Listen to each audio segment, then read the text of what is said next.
Okay. Okay. Alright.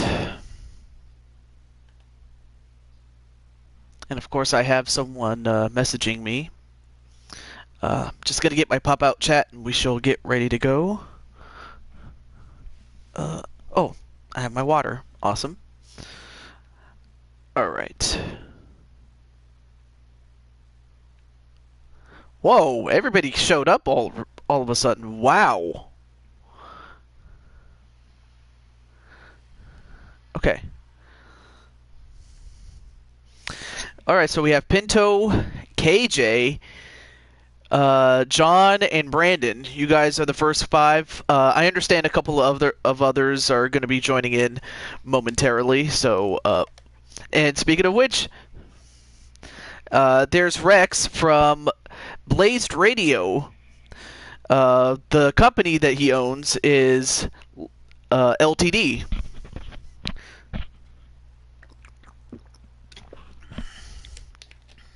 I don't know if there's anything. Well, I'm not going to say it. And then we have Gabriel Yamamoto. Not a problem, John. Anything I could do to help you. And we'll start the show in about the next minute, more or less. And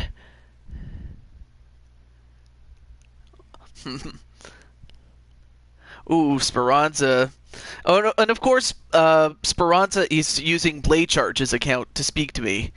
And of course, we have the Wrestling Mama, known as the hostess of Wrestling Survivor, which is, in a sense, Survivor the TV show, but with wrestling in it. And I understand that John has, well, that's if he wants to talk about it. And we'll start the show in 5, 4, 3, 2, 1. Let's go. And of course, Rex is going out with Mama. But we are live here in Hyrule, which is the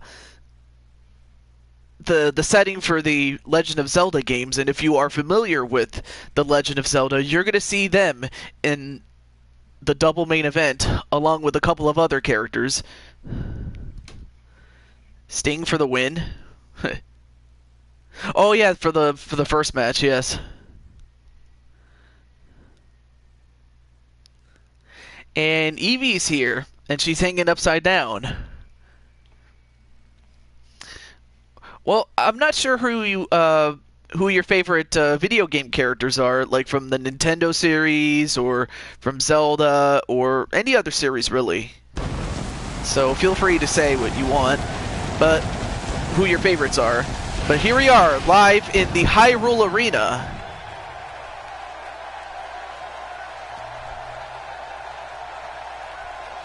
What a sellout crowd tonight. The future of wrestling. Apparently in Newcastle, England, which is something I never knew. Let's see. To save the Princess Zelda. Oh, yes. You're watching me on my PlayStation? Well, you got the best seat in the house. Alright, let's get on with our first match. I got a lot of favorite characters in Nintendo. Okay. Role-playing. Alright, so our first match will feature two teams, both from WCW, at around the first half of the 1990s.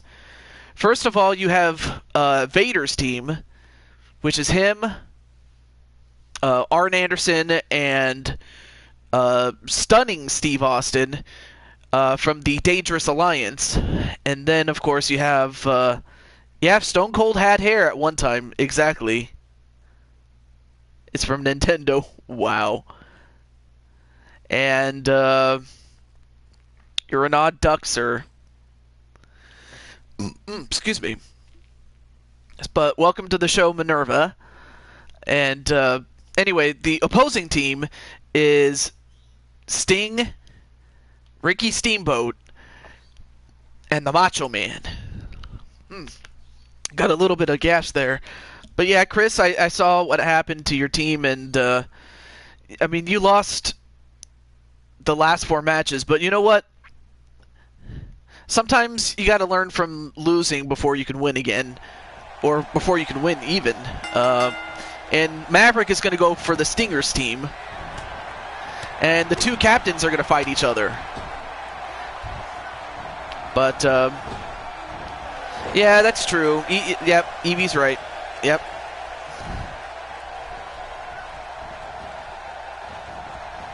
And quickly, Sting, well, he had the advantage, but then lost it to Vader.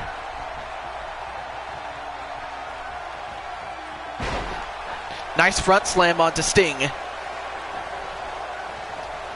Yeah, that's true. If you never experience failure, you can never appreciate victory, really. And now Steve Austin, back when he had hair, going right after Sting. But I'm happy that you're doing well, KJ. And he's saying hello to everybody.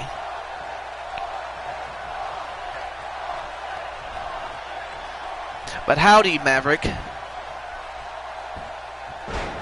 Ooh, nice leg breaker onto Sting. I mean, one thing that people forget about Steve Austin is that he was a very proficient wrestler. But then, of course, the neck injury that he suffered from Owen Hart at SummerSlam 97, that kind of changed everything, really. Wow, Eevee. I haven't seen Melissa in a while. Well, she was here last stream that we had. And Narazo, great to see you. And Insane One. Nice suplex onto the Macho Man. Much like Edge years later. Yeah.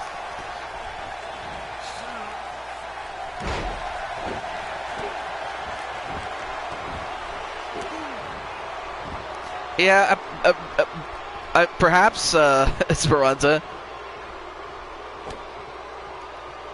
You tossed back into a volcano, but he crawled out.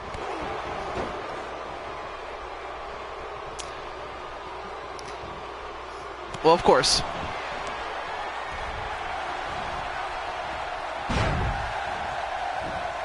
Oh, well, thank you, Narazo. You didn't have to, but I appreciate that. It really is just going to come down to who the best team is. And this match is not a one-fall match. This is a Survivor Series match. 3-on-3. But thank you, Narazo, nonetheless, though.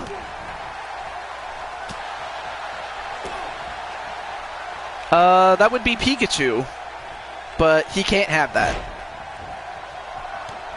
You know what? Normally, Logan Paul can, yeah. It's a good thing the TV's not showing that. Nice counter with that arm drag onto Stunning Steve.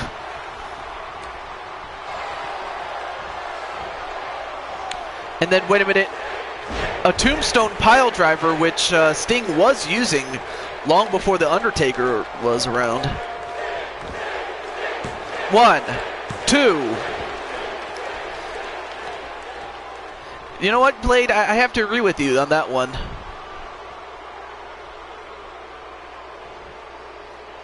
However, since this card is focusing on the superstars of 1990 to 2009, they didn't exist yet, so you can count your blessing right there.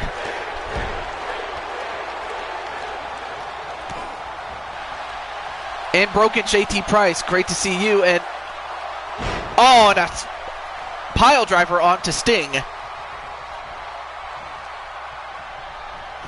Everybody wants to destroy the Paul brothers. And 1, 2.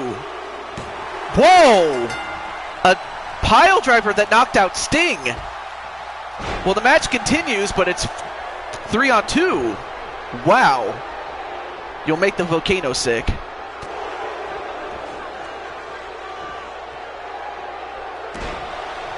I mean, well, that's debatable, Pinto. but I mean, it is better than most systems out there. I can tell you that much.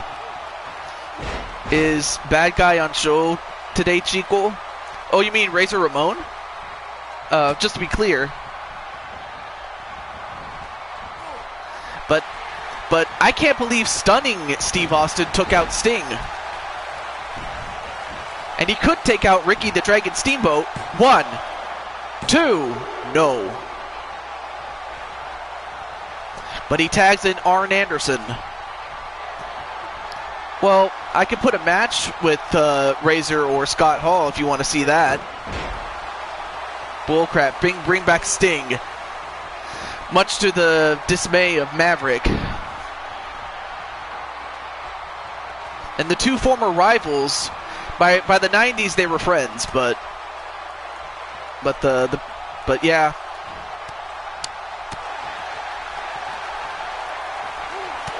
Oh, he had a whole lot more than what you see in the highlights, really.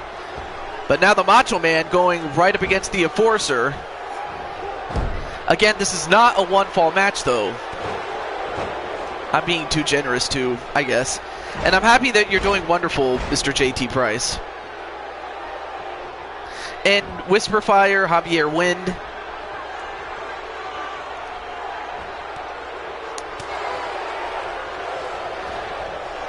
Uh-oh. Well, could have tagged him, but didn't quite do that. In the 80s, that's all you needed in the 80s. That and cocaine-fueled promos and nice pecs.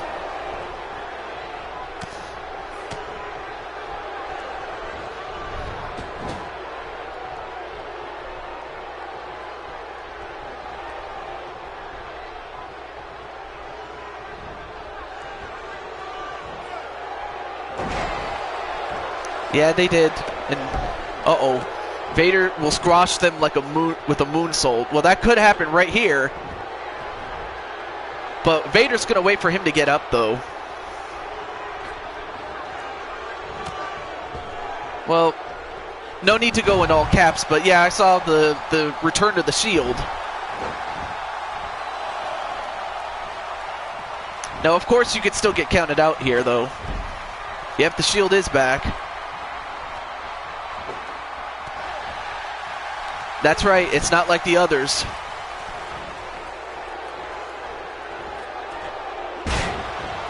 Yeah, I was really sad when Big Van Vader died. But that's why we have these games here, so you can recall the memories that each of these wrestlers had. And here's two guys that, if I'm not mistaken, have never fought each other. Macho Man and Vader, but they'll tag to a very young Steve Austin. I mean, Austin and Macho Man would have been a great feud had they actually gone through with it. But here's a feud that did happen. Ricky the Dragon Steamboat and Steve Austin.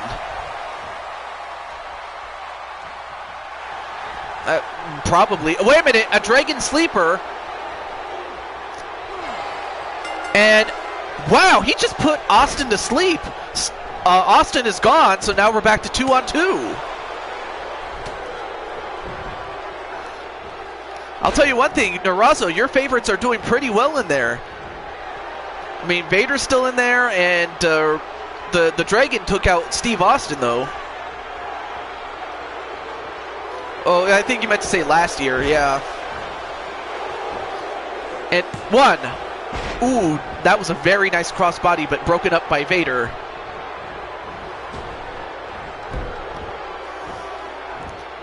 And Vader getting counted out there. They had a match in All Japan Pro Wrestling. Awesome.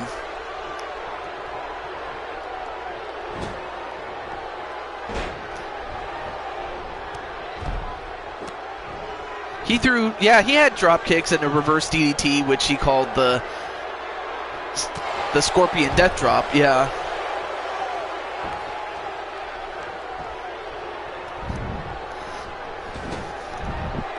But a tag right to Randy Savage.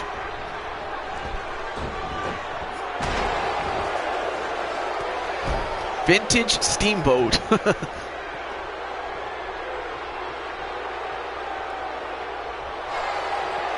And uh-oh, Randy Macho Man Savage, oh, went for the elbow, but he missed.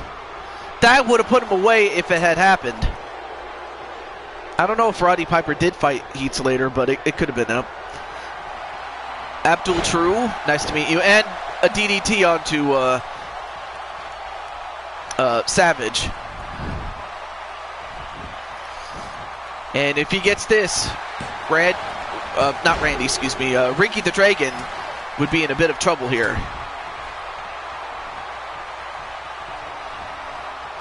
But now we're back to one-on-one with Arn Anderson and the Macho Man. But Joshua James, we'll have something here. Not to worry.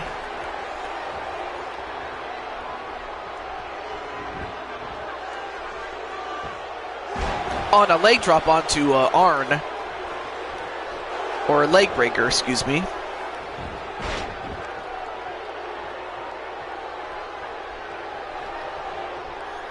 And a tag right to Vader, and now Vader can put this one away for the Macho Man.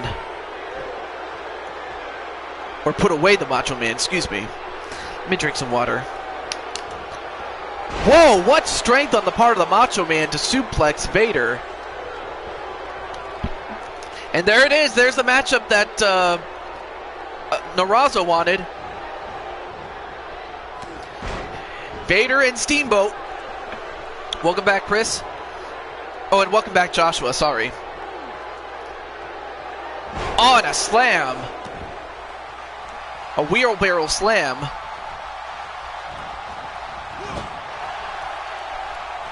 And Vader.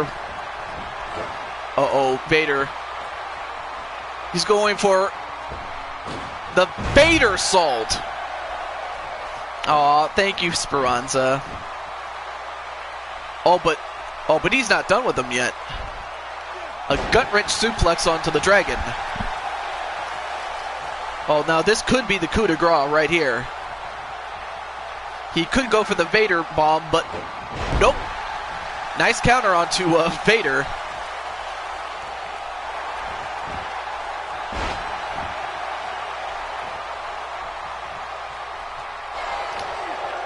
Well, I mean, I remember that episode, or those series of episodes with that happening, but wait a minute. The Dragon with the double chicken wing slam. That was the Vader bomb? Okay. But the Dragon is about ready to fly. Uh-oh, he could be going for the karate chop from off the top rope. And he hit it. That could put away Vader right here. But distracted by Arn Anderson. Come on, ref. 1, 2. And the distraction kept Vader in the match.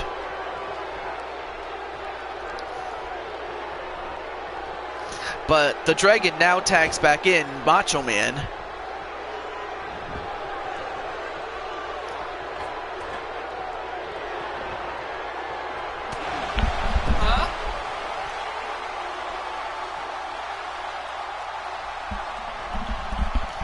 Thought someone was calling me. Anyway, back to the match. Sorry about that. Alright, well, try to rest up as much as you can, man.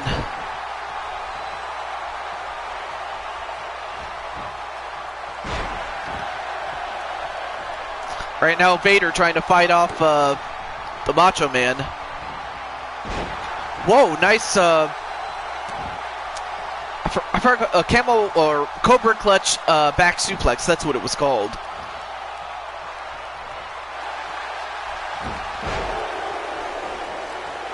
Mamma mia, what a match.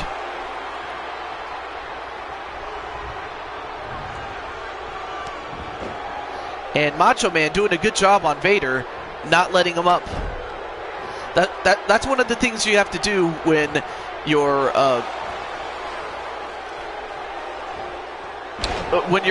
when you're up against Vader. I can't even talk.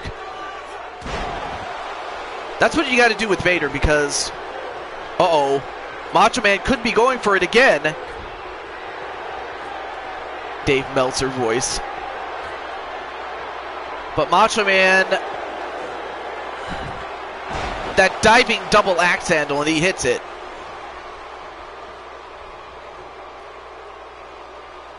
And Macho Man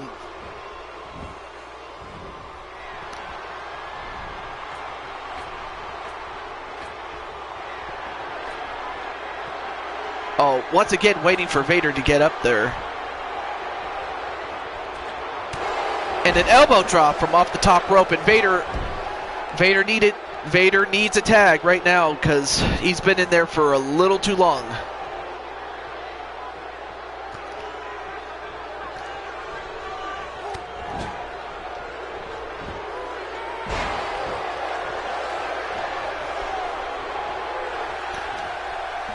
But Vader, a choke slam onto the Macho Man. And Vader a little bit walking a little gingerly, excuse me. And went for the Vader salt, but he missed. That would have been huge if he had hit it. Very good reversal onto Vader. I've got to be a Macho Man.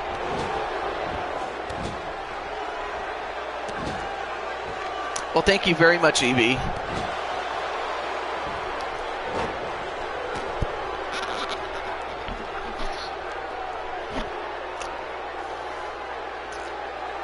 And a neck crank onto Vader, trying to weaken him as much as possible.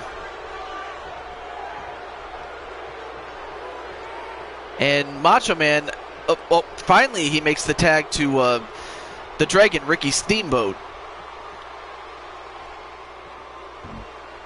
So we're back to the matchup, but Vader has been in there for a very long time at this point.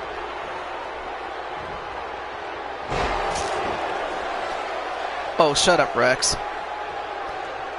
And a tag right to Arn Anderson, who has been in there, who has been standing on the corner for a very, very long time. And now Ricky the Dragon has been busted open.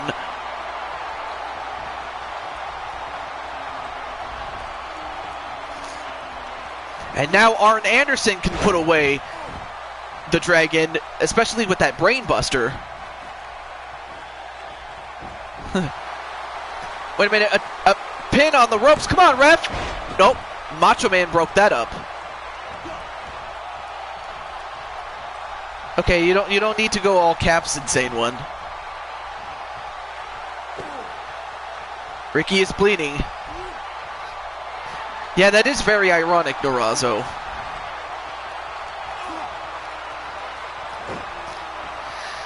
I mean, they were unable to put away Vader when they had the chance.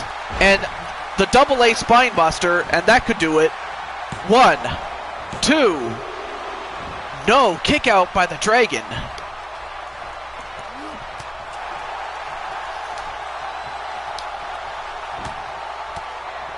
Ooh, nice martial arts onto Arn Anderson. 1, 2.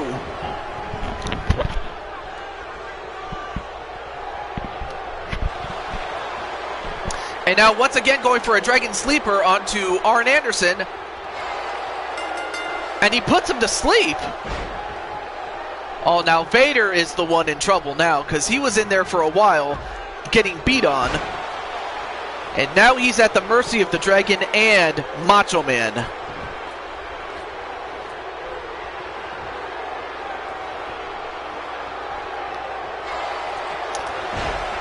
And that karate chop from off the top rope, that could finish him. 1, 2, 3. No! I'm shocked that he kicked out of that. And Ricky has to be shocked as well. Yeah, he did fight Jericho a few years ago, back in Backlash 2009, I remember.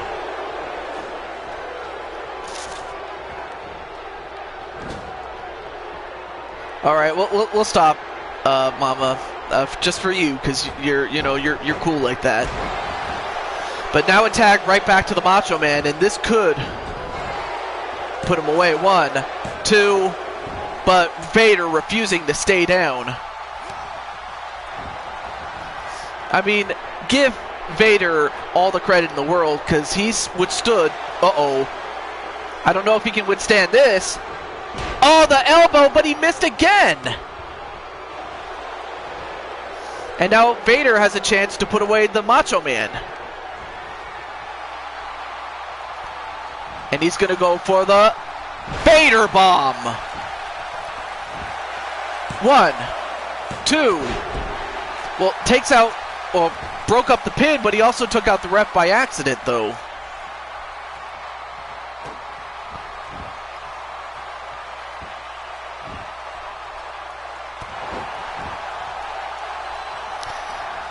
Yeah, he you know, that just goes to show he was in great shape. And I have a feeling that if he hadn't retired as early as he did, he probably would have won a lot more championships. But we'll never know. A terrible miss, though. And Vader, against the odds, is going to have to find a way to take out either Macho Man or Ricky the Dragon Steamboat. Inverted atomic drop.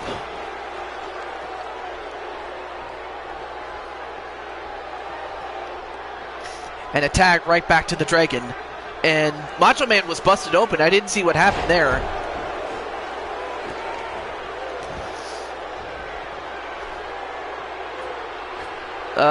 No, I don't recall that. Yep, Macho Man is bleeding. Yep, he is. And that karate chop, this time to the back of his head. And then a double axe handle to his butt for some reason. It's in 2003. A double chicken wing slam.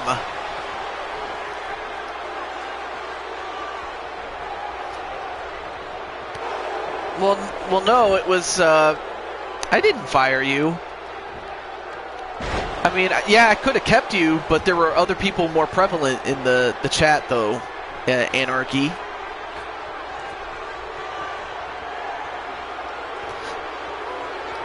But, I mean, if you want to come back, I'll have to put you back on the list. Whoa! How did Vader catch him from behind? How the hell did Vader do that? Did you see that? Oh, nice double or Mongolian chop, and then a choke slam onto the Dragon. Magic. Vader has skills. Probably, I guess maybe that's what happened after he died. I don't know. Activating his solo power. Oh, Darth Vader. Oh, that's a very good one. And the Vader Assault, and he hits it this time. 1, 2, 3. And out, the Dragon is gone. And all that's left is him and the Macho Man. Not a bad one-on-one matchup between these two. But Macho Man has the advantage of having Vader beaten up.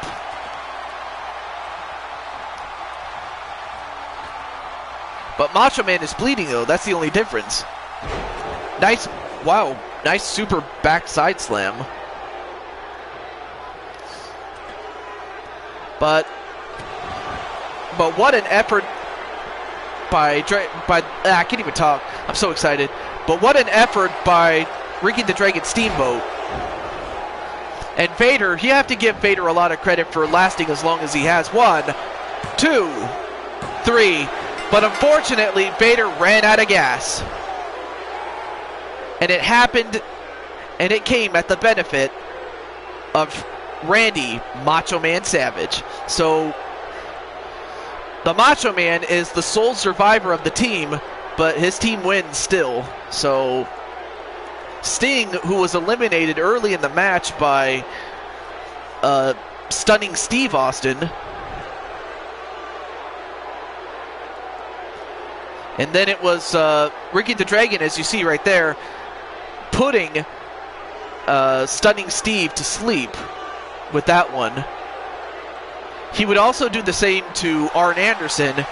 Vader would take out the Dragon, but the Macho Man was the one that finished off Vader once and for all. Big match, and great to see War, Mr. Berserk here. Yeah, Ricky was snapping necks, I'll tell you one thing. But it was the Macho Man that took it all the way. Big win for him and his team.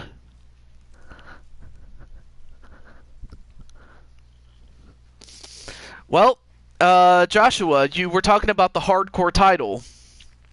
Well, the reason I couldn't give a match to the champion towards one of the Paul brothers was because he had a match, and this is it right here. I almost beat War in HWA, an M1A2. So you have Kane, who would go on to become the future mayor, against Pikachu, who went full anime, and yes. So right now Pikachu is the champion, and it will happen in a ladder match. So who do you guys think will win? That is my 8th grade husband. No. Wow. Really, Mighty? Really, Mighty?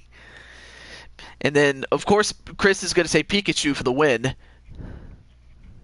That was for Zerk, by the way. Oh, awesome.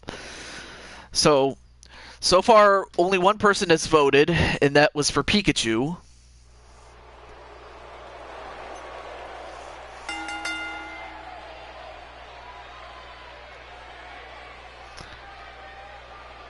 I highly doubt that, Narazo, but what could I say?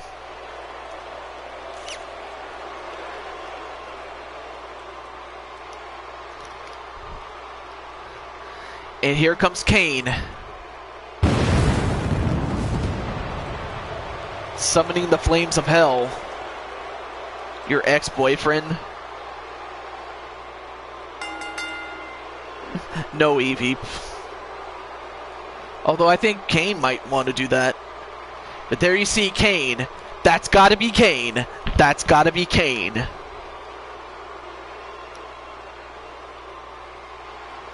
Wow, Narazo has no love for Pikachu.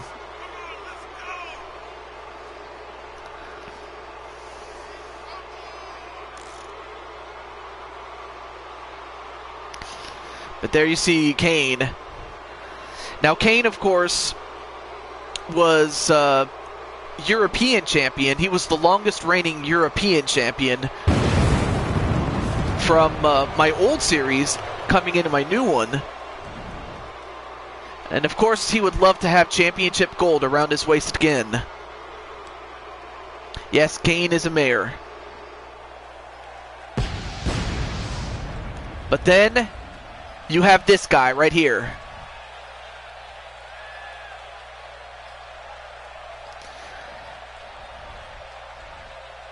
And of course the reason he's wearing clothes is because, well, I'm kind of embarrassed to say this, but his previous model before I adjusted it didn't have any clothes on Pikachu, if you can believe that.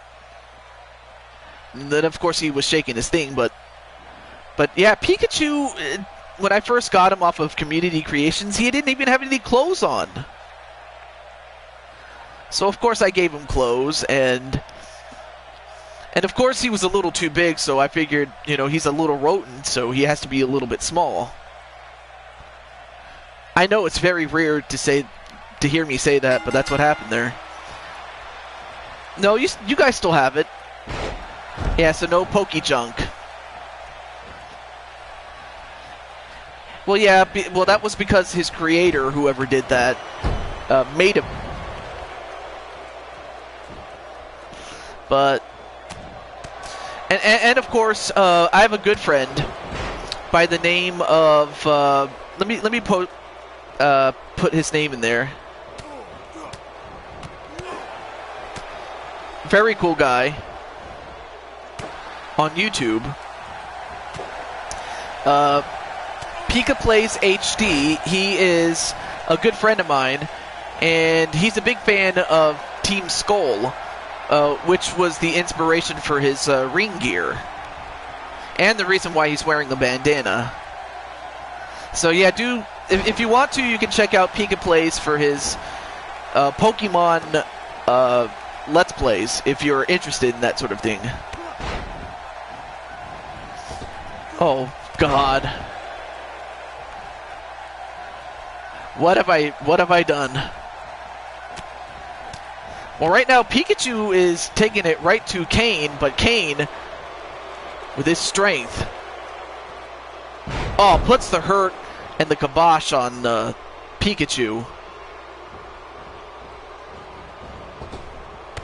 Oh, and a big boot right to Pikachu, though. And Kane waiting for Pikachu to get back up, though. And he hits that double axe handle.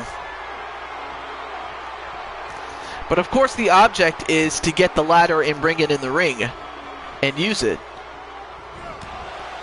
And a clothesline onto Pikachu.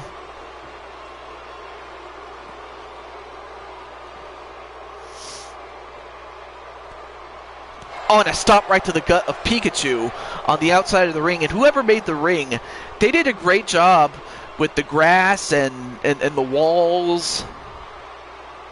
I mean, they really went the whole 9 yards here. And, dropped him on the table. Does Kane. Let's see. I might have to work on a Team Skull skin for Adam, thinking on it. I'm open to it.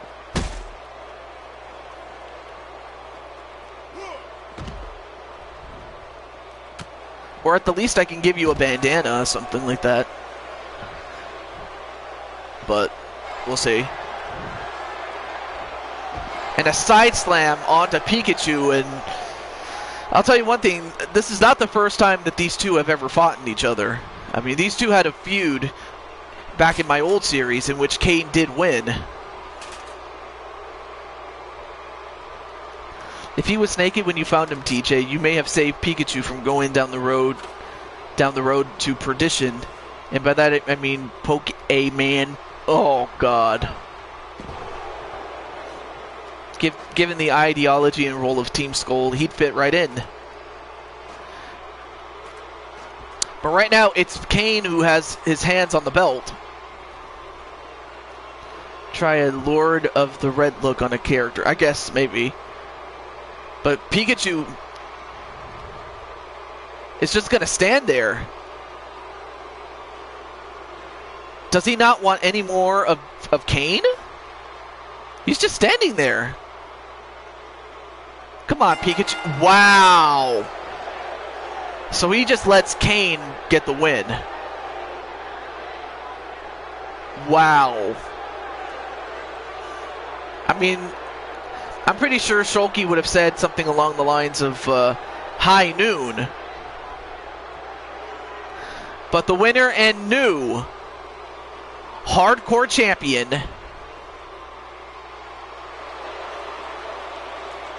that his match was fixed.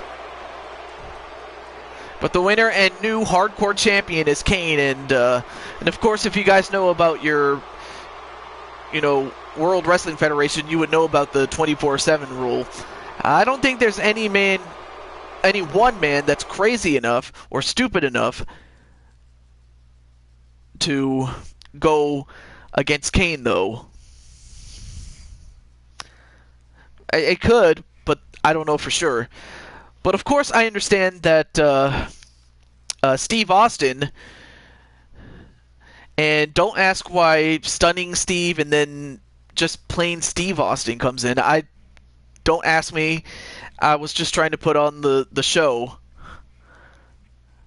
But now you have Steve Austin, as we now know him, Stone Cold Steve Austin, and hello, Feck. And I understand he has a couple of words to say as far as the audience is concerned. And of course, Steve Austin is this Steve Austin. I should be more specific. Is the World Wrestling Federation champion. So I'm pretty sure he has a lot to say. That sounded so wrong.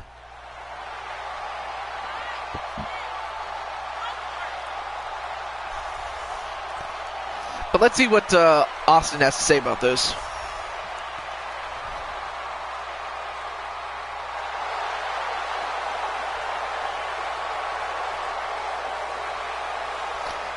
You're undefeated? Alright, we'll see about that.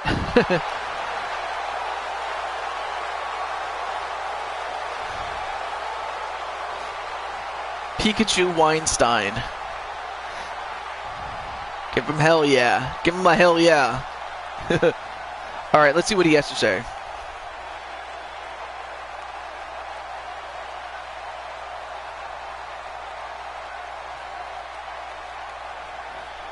He's gonna talk. I love him. Oh gosh.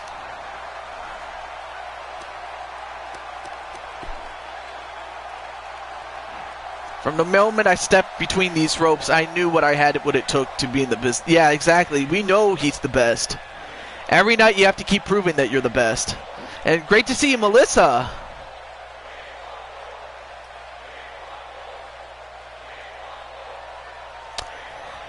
And before he could say anything else,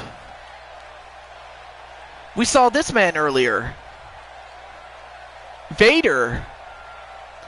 Anyway, great to see you, Melissa, as Vader makes his way. But great to see you, Melissa.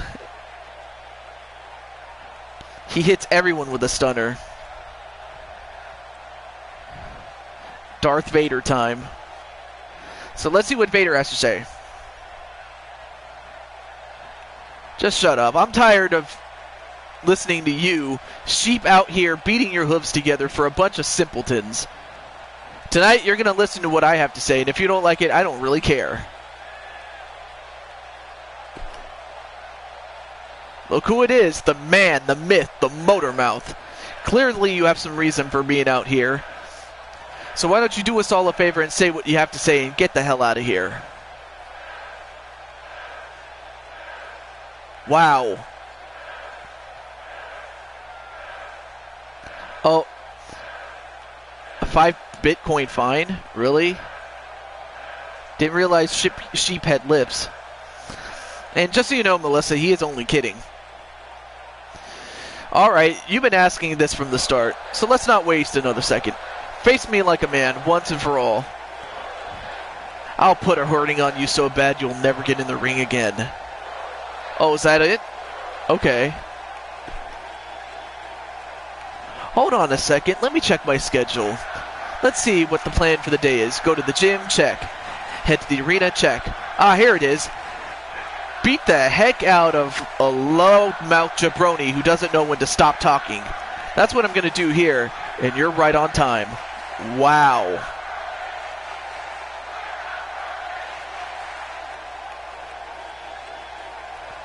Listen, this is fun, but let me cut to the point. I'm here for a match with you. Sure, I might embarrass you and end your career, but look on the bright side. When we're through, there's going to be so much to mop up that they're probably going to need to hire an extra janitor. Uh-oh. I'm not sure if you're really aware what you've set in motion here. I was content to go on my way and let you waddle into your mediocrity, but you had to poke the hornet's nest, didn't you? Keep it up and you're going to get stung. Yeah, that's true, Evie. Or I can be...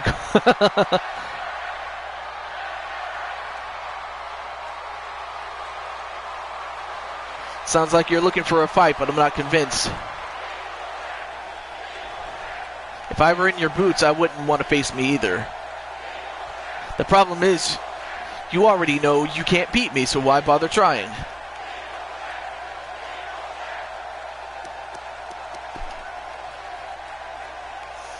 You cross the line tonight, there's no walking back. You're going to pay for every last word. It's called respect. You don't have it, but I'm going to beat it into you with my fists. Oh, wow. Dean Trey did. Wait, what did Dean Trey do?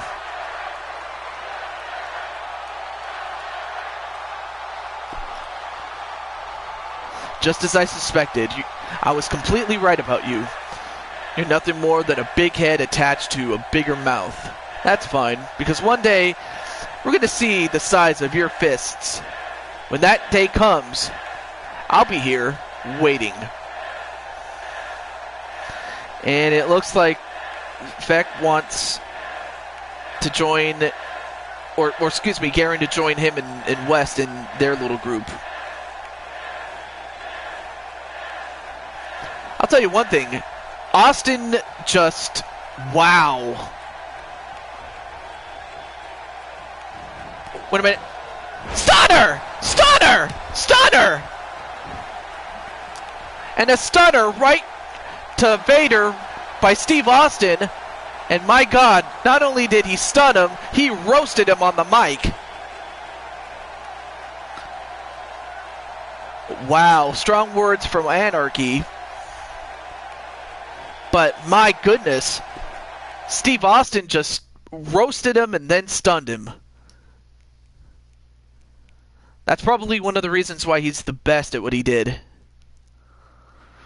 But Melissa, I just want to say welcome, and also welcome Feck and whoever else is who came during this whole not the promo, I should say. Don't gotta duck him that hard, Austin. Oh, Evie, you son of a gun. Well, anyway, up next is a title for title match. Now, we did this last time, but unfortunately it ended in a double countout. But this time, we have to have a winner. Got the stunner, yeah. You have, on the left, the NWA World Tag Team Champions in Link and Mario against the World Wrestling Federation Tag Team Champions, Demolition. So make your votes, or cast your votes, excuse me. Mario and Link or Demolition. Man, listen, like I said, I'm the king. Jealous that TJ fired Cesar? Wow. Link better not lose on his home turf. Hungry, be right back. Okay, not a problem, Joshua. The captains of Smash.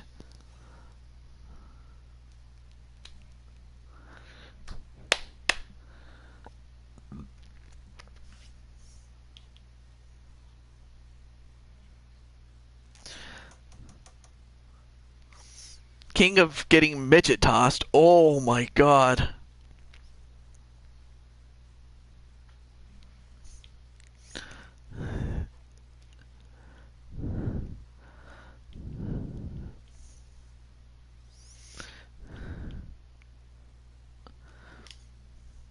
Well, if there's room on the roster, I can make that happen as far as Shino is concerned.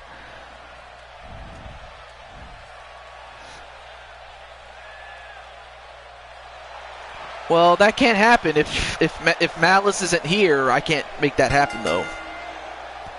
That would be it would be like unleashing Satan, excuse me, in Super Mario World. Probably. Well, speaking of Mario, there you see him, Mario and Link. Now, if you're wondering, why is Mario teaming up with Link? How come he's not teaming up with Luigi? It's very simple. Luigi went into business for himself, left his brother behind, and his brother Mario ended up finding a very powerful ally in the form of Link. And they've held the championships ever since. The NWA tag team titles, that is.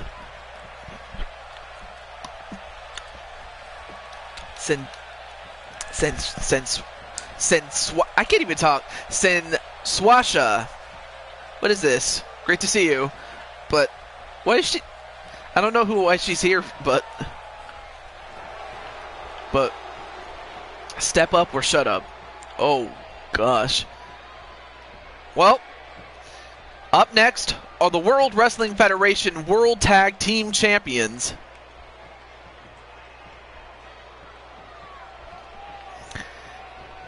And it's championship, it's champion versus champion. And the stipulation is that the one who loses their belt. It's not winner take all, but the loser loses their belt. So someone is going to lose the belt, but who is it going to be? I'm no midget.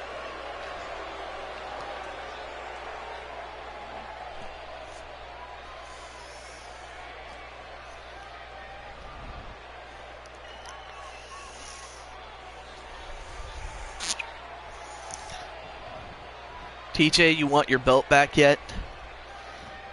Oh, don't worry, I'll get it back, Chris. Just you wait.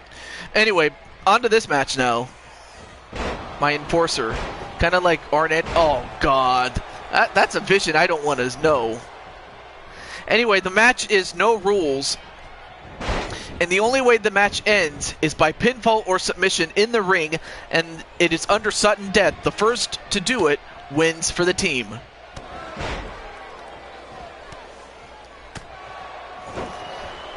Now, really, the difference maker would have to be Mario because, you know, he's probably the smallest of the four men. I'm pretty sure he's a lot taller than that.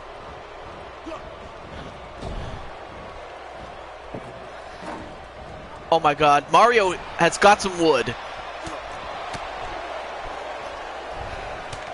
As if he didn't get enough wood with Peach, although that's another topic for another time. Well, yeah, we'll have to do that. I mean, this is the second to last match on the official card.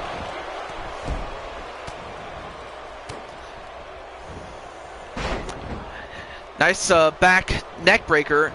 And then, whoa! Well, he saved Mario, but he might have hurt Mario with Mario dropping him, being dropped on his head, though.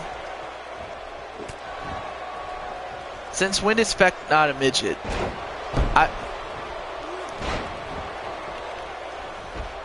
Wasn't he the king of all midgets? I don't know. Besides, why are you guys making fun of him? Did he do something? Because usually when you guys make fun of somebody, it's usually because they did something wrong. And welcome back, Joshua.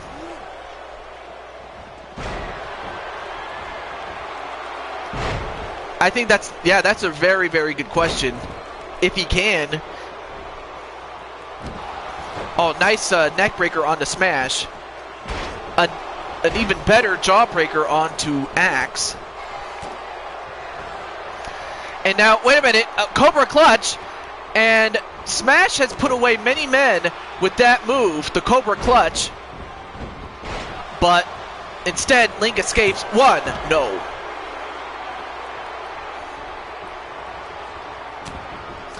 Oh, okay. I've been making fun of Feck for years. Yeah. 3 midgets in a Kanye West costume. Well, there goes the table on the outside. And a pinfall, 1.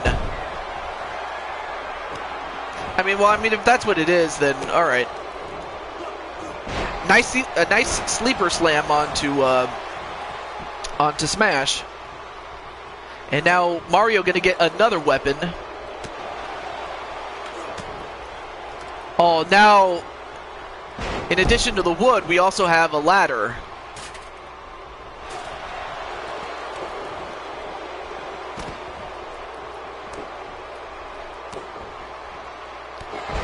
And let's see. Oh, that's Axe getting axed by Link. I was thinking Lil Wayne, but Kanye works too.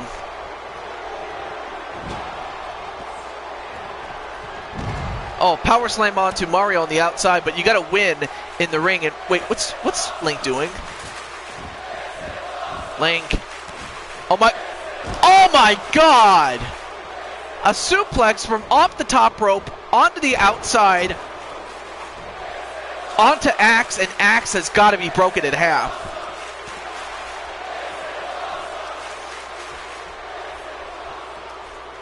And Mario, meanwhile, in the ring, a swinging neckbreaker onto Smash, and a pinfall on Axe by Link. 1, 2. No! That could have been it, though, as far as the World Wrestling Federation champions are concerned. And the Wolf, Omar Wolf, is here. Great to see you, man. Inverted suplex onto Axe.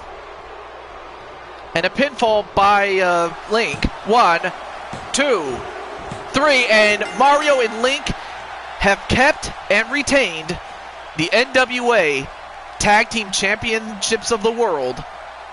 And as a result, Demolition are no longer the World Wrestling Federation Tag Team Champions.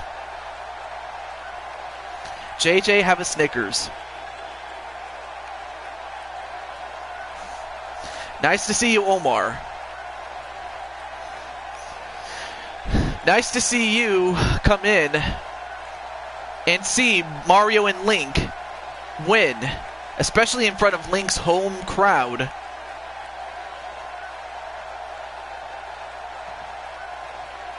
And there you have them, still the champions.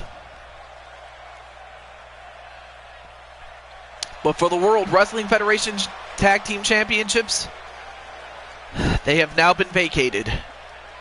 So now we will have to have a tournament at some point to crown new champions.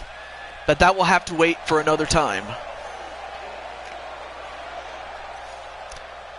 My brother from another mother, Omar.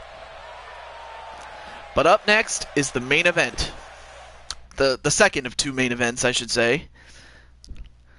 And what would a tribute to Zelda... I can't even talk. I have a lot of gas. And a tribute to Zelda would not be complete without the woman herself. And she is going to get her shot at the Women's Championship held by Natalya. And of course, as you all know, Natalya had recently lost her father, and I wish her nothing but condolences for her and her family. And then, of course, you guys can tell me, who do you think is going to win? Zelda or Natalya?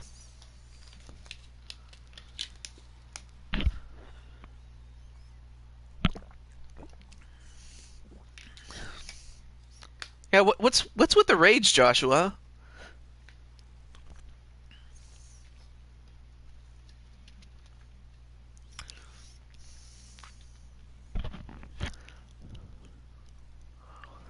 Natalya? Alright.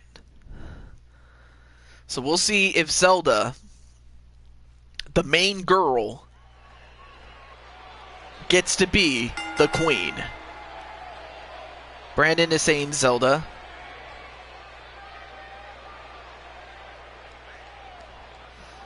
Just finish my chili. Ooh. Sounds good to me. His O-ring is... I'm not even going to go there. But Chris is saying Zelda for the win. You already mentioned that. Well, since Schwasha, I hate to tell you this, but I already belong to someone else.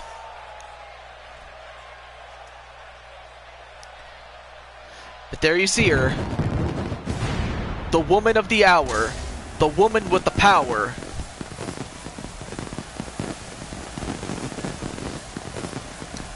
Zelda. Now, of course, she is in her Breath of the Wild form. I couldn't find an alternate costume to go with this one, so that's practically the best I could get. So...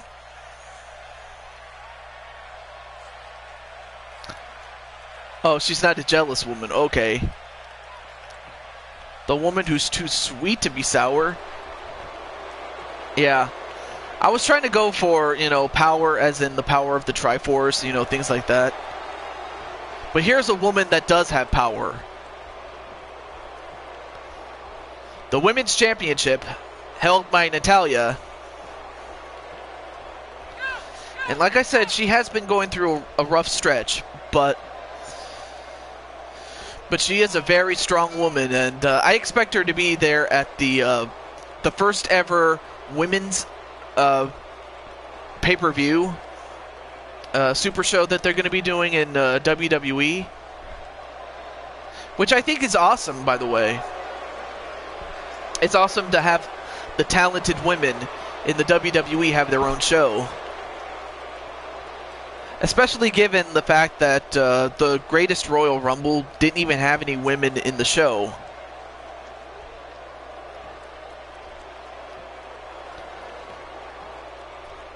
But there you see it, the Women's Championship. And introducing the challengers. Exactly, they're not going to film it in Saudi Arabia. Nothing against Saudi Arabia, but I just think it's very, very conservative. Far too conservative, if you ask me. I'm still lively here. Awesome. And, of course, the champion, Natalya. Although Omar Wolf, I did enjoy the WWE UK tournament that they had for the United Kingdom belt.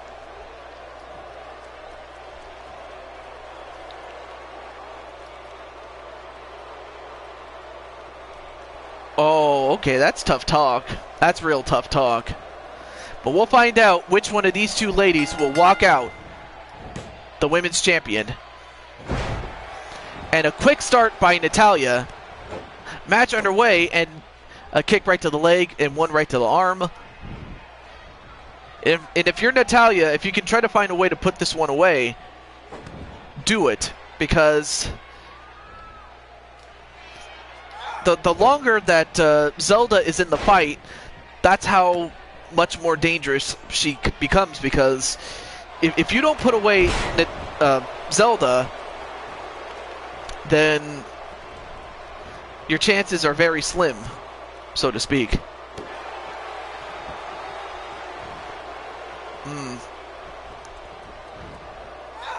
It was great. I love the UK tournament. And yeah, I'm also waiting for, when they're going to showcase the UK guys. And already into a sharpshooter onto Zelda, and Zelda has already tapped out. Wow.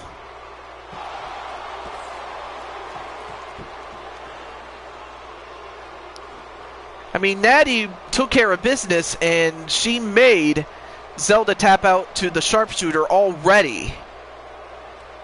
I mean, I was expecting a barn burner, and yet the match of the night has to be that 3-on-3 match, but that was so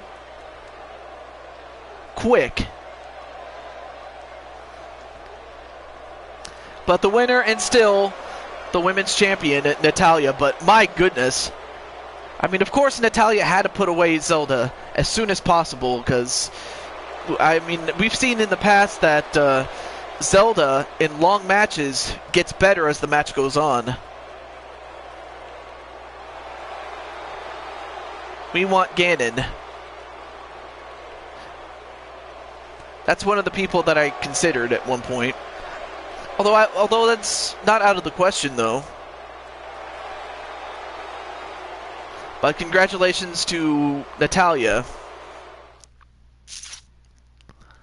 That comment was to Shino.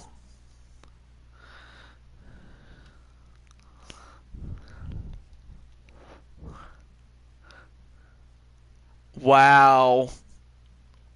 Really? Really? You don't want a koala in here.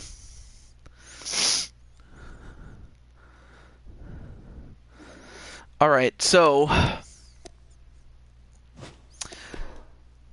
Well, now we get to the next best part of the show, or probably the best part of the show, and that's the bonus matches. So, let's see. Zelda versus Peach, who's the true princess. Only problem is I don't have Peach, so I can't even do that. Stop scandalizing TJ. Let's see.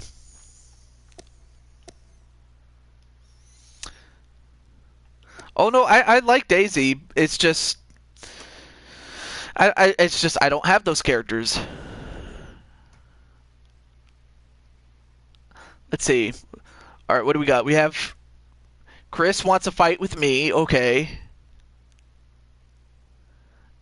No, I never had Peach to begin with, and Feck wants Goldberg. All right. So those are two candidates for matches. Do you want to see Chris Clark and me, or do you want to see Feck against Goldberg? I mean, we'll still do both matches either way, but what match do you want to see first?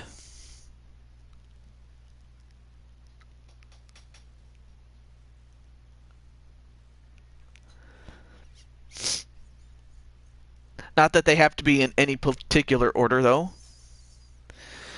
Yeah, it's a matter of finding roster space, and let's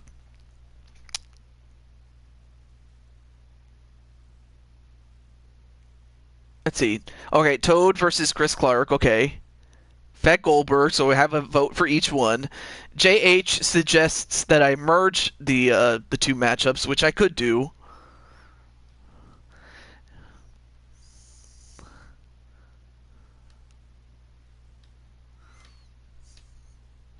The TMZ rumors. What is it with TMZ?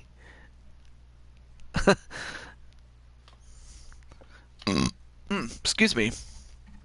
I got a lot of gas today. But anyway, or that. I mean, that's another possibility.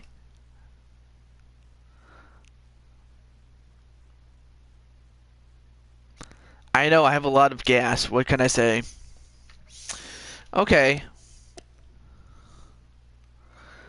Oh, no. Please, Avie. Please. I have an idea. Alright. So I'll do me and Chris's match in a table match. So, Chris. Probably, yeah. So, Chris, are you willing to put up your fourth of the Q4 titles in a table match? And then, of course, we'll have Feck against Goldberg.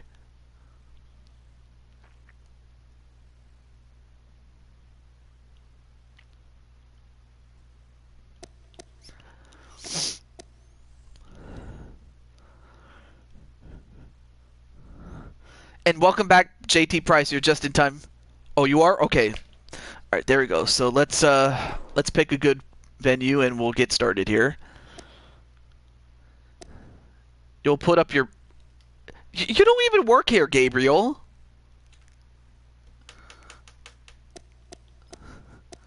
Unless you're speaking on Feck's behalf. Anyway, let's go to... we'll go to Battle Round. Why not? Oh, thanks a lot, Evie.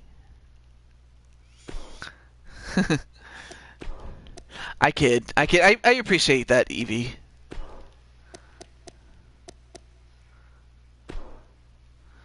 And...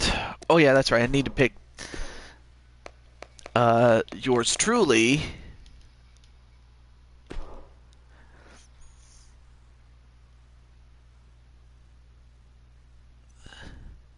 In an Extreme Rules match? Alright. Alright, so let's get to Chris Clark. And he is putting up 1/4 of the Q4 Stable Championships. Now, of course, the Stable Championships can be defended 4-on-4 or individually, 1/4 at a time. So that's one of the unique things, and this was kind of inspired by Blaze McCoy, and I might have to make one for the women, the Q4 stable titles that you see right here. Except I'll just call it the Four Queens titles. That sort of thing. Alright, here we go. These are bonus matches. Yep, that's right, JT. Adam versus Brandon in Extreme Rules. Well, if Adam wants it, I have no problem with it. So, right now it's going to be me against Chris Clark. Now, Chris did beat me on HWA, and he has beaten me. Yeah, what happened, Omar Wolf, was the Q4 was inspired by Blaze McCoy's G6 championships, and I was like, you know what? Why don't we take it to the next level and take it to the Q4 titles, that sort of thing. Oh, so you want a shot at those titles? Okay. Well, first let's settle this match before we get to that, Omar. No, it's not fart gas, Evie. Come on.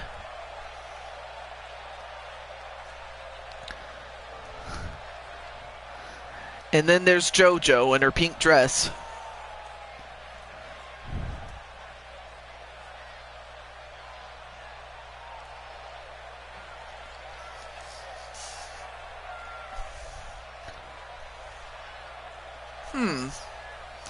Not a problem, JT. Well, up first is my character, who stands at 6'5", 275 pounds of twisted steel and sex appeal. So doggone good, you think I'm unreal. Although, like I said, I am taken, at least kayfabe-wise. In real life, I am still single.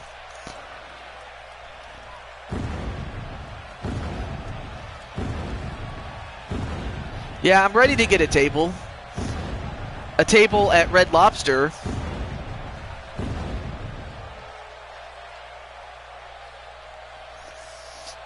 Well, I admire your interest, Gabriel. What I have to do is I have to add you to a list I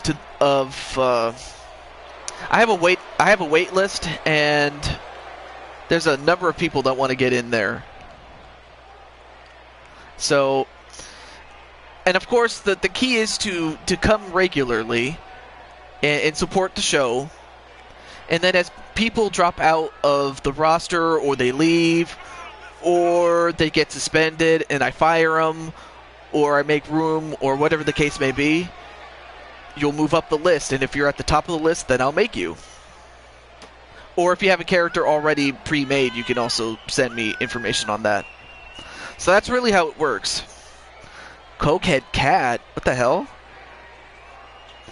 The most handsome superstars being to Jew. And Chris Clark says, I too sexy for the ladies. I know.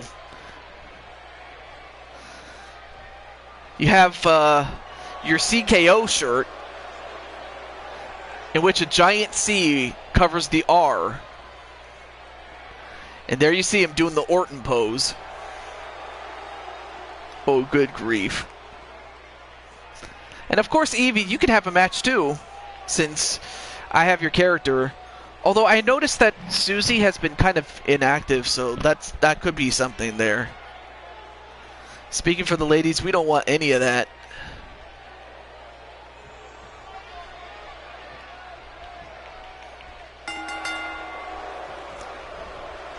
Oh, yeah. Chance Harper? Yes. Randy, my manager? Anyway, so this match is a tables match between me and Chris Clark. And it's for 1/4 of the Q4 titles. And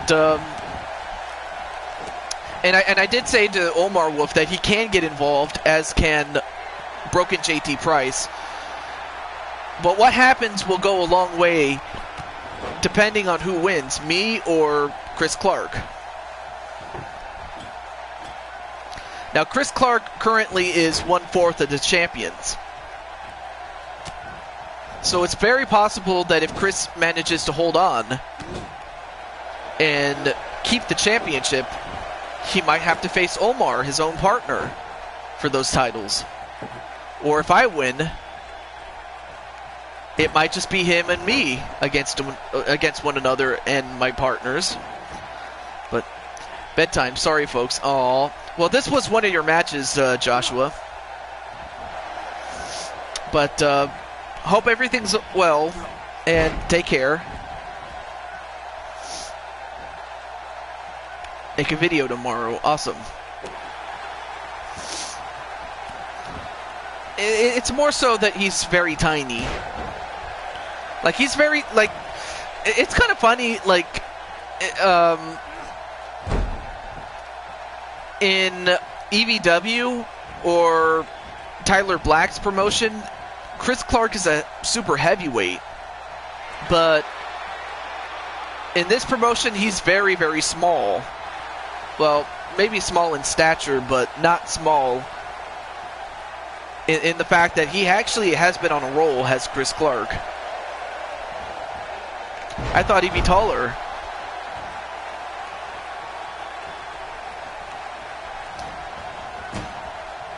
Although, right now, ooh, for a moment there, I thought Chris was going to get me there.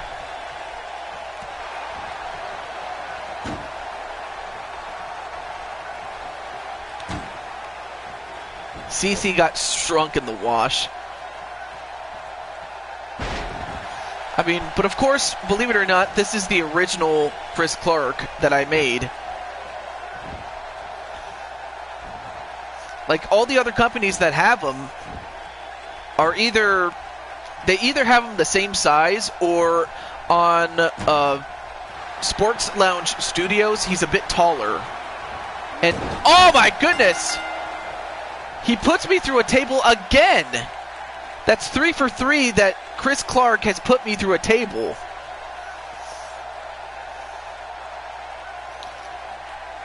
Well, even if he got shrunk in the wash, he still found a way to put me through a table. But up next will be Feck's match against Goldberg. And then Omar will talk about your match and JT's match as well. But there you see him, still the Q4 champion. No, except for the fact that, like, before Chris came along, I was doing pretty well in those table matches. Like, I put D-Train through a table. I put Silver Bullet through a table. I put Fred Starr through a table. Although right now, I'm feeling like I have to spit out the chunks of wood in my mouth. Blech. But at least I got my wood. But definitely not the way I would have wanted it. Just take that for what you will.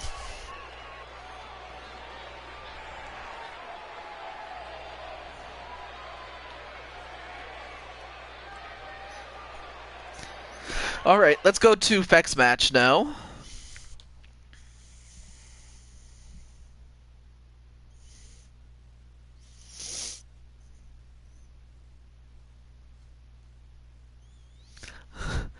Yeah, I was trying to go dirty, but as you can see, I'm not that dirty. But let's see. Oh, yes. Alright, so Feck, are you still here? And Feck, before I start, what kind of match do you want? And also, do you want to put up... excuse me, let me try that again. Do you want to put up your 24/7 title on the line against Goldberg? Not that you have to, but I'm just wondering. And welcome back, McButternugget John. You're just in time for the best part of the show, and that's the bonus matches. And who knows, we might have a match with you.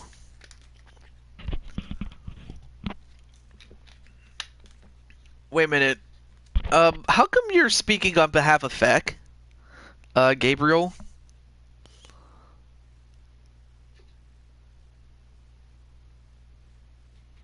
Chris, can I take your title? It's Feck.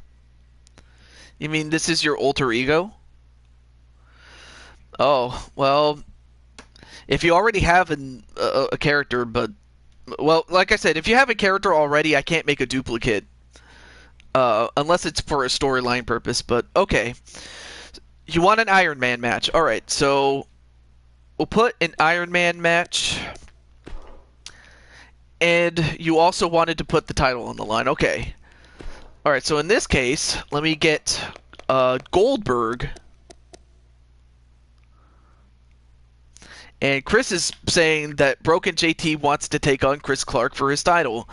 Well, I'll get back to you guys in a moment, but first, let's go to... let's see. We'll go with this version of Gold... Or actually, we'll go random. Why not? And then we'll have King Feck. Oh, also I forgot to change the... Actually, we'll keep that one. Why not? And let's see. Alright, we'll go with this guy right here. And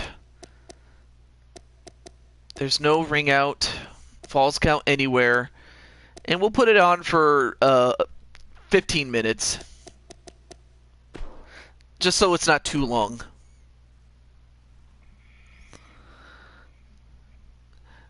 I really want a storyline where you want to delete Feck for good.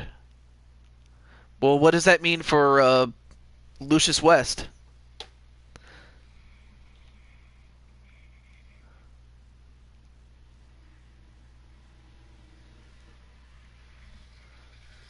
Wait, what was he being mean?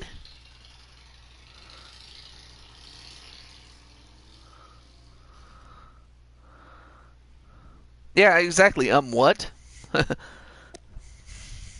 Anyway. Yeah, I didn't think so.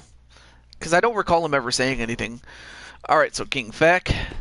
Let's put the title on the line. It's called the 24/7 title. And it's exactly what you think it is. It's defended 24/7.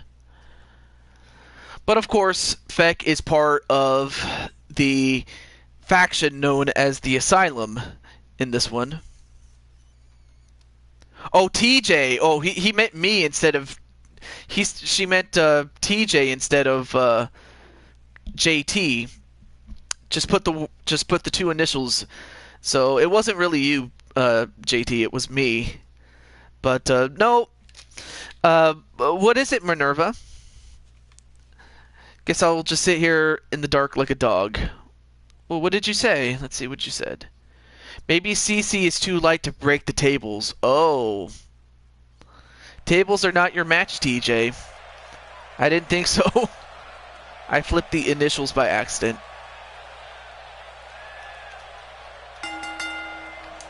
We'll see about that, Chris. And now we have a title match. And it's funny that we're doing this at Brooklyn not long after we had TakeOver Brooklyn 4. So yeah, we're going to get to see Kanye Feck.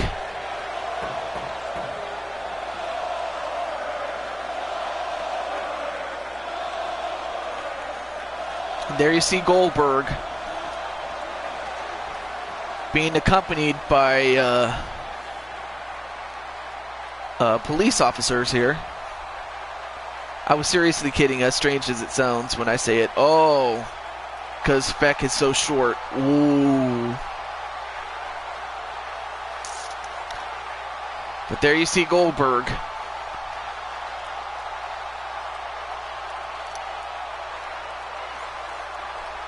Feck for the lose. Wow, really, Gabriel?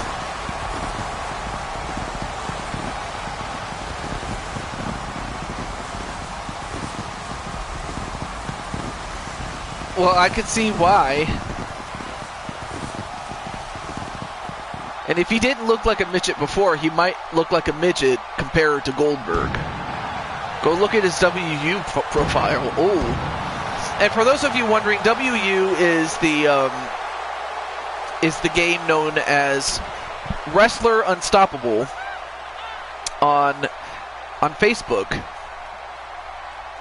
And in fact, many of the usual suspects, like your Adam Garens and your Fex your Eevees, your Susie the Elves, Cassie Madam Red, Shulky,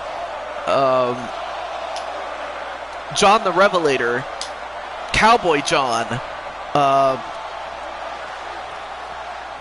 Blaze McCoy, Pete Wall, who else?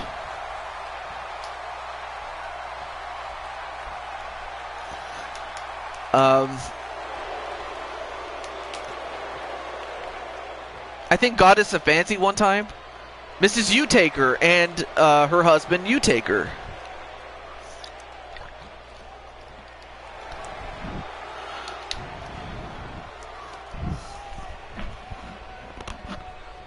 Well, how did you get banned? I mean, there are a number of things that... Well, I'm actually not going to say anything. So did Feck. Well, speaking of Feck, there he is, right there. A bad attitude, so they banned him. But there you see Feck giving his best Balor impression. I mean, he's got the stunner shades on. He really does look like Kanye West, more so than he would look like as Lil Wayne. An Iron Man match. Ooh. That's something here. No altitude. It's just another short joke. Ugh. I'm pretty sure he must have gotten really short with you, Eevee. Did Feck. But then again, I can see sometimes how people can think very little of him. But I digress, though. But, you know, I'm very, very gassy. I hate to say, because I had a little too much beforehand.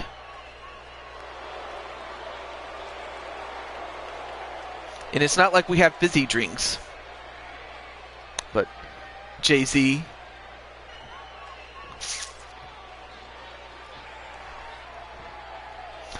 Well, there you saw him, but there you have it. The 24/7 title. You know, I had pizza, but it wasn't like your traditional pizza. It was more like kind of like square pizza, but it was, I don't know. It had thick crust, did the pizza. So that's probably what I'm having gas from. But there you see Feck. Yeah, apparently so. There you see, yeah, Detroit style. That's what I had. But that stuff gives you gas. And note to self, I should not eat before. Well, it was actually a local pizzeria. And you guys are not going to believe what the name of the pizzeria is. And I'll type it out for you.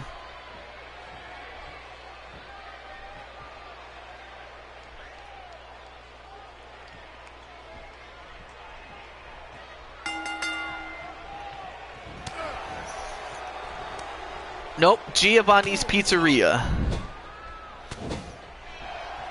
And of course, anyone who gets the inside joke will know. Match underway, and it is a 15-minute time limit match. Yep, he owns his own pizzeria.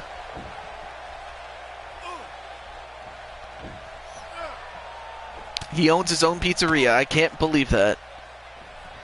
Did you have Genghis Khan for your food? No. And a gutbuster right to Goldberg. I'll tell you one thing. Every time that Feck has had a match, he has defended it against guys that are bigger than him. And of course, Feck is a cruiserweight.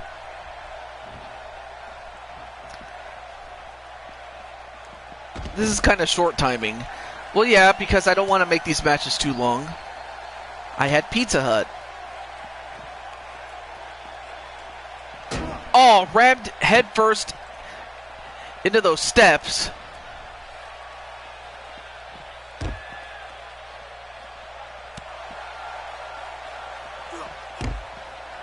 then whipped into the barricade. Uh-oh. Grabbed by the throat, picked up. Nope. Countered into a sunset flip pin. 1, 2. No, just a 1 count. I'm a little disappointed. A king is gone. Oh, a Pokemon.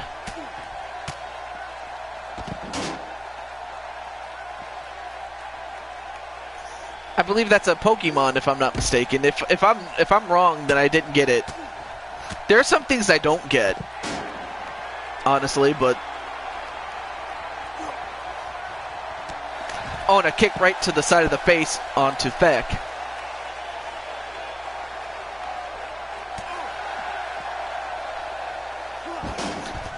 And a reverse DDT, and I think the back of Goldberg's head hit those steps.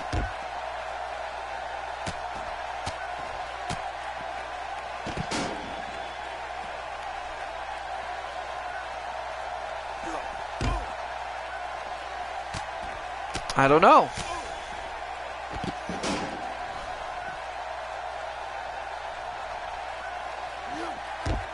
You would think I'd know that, but I don't. But I could be wrong.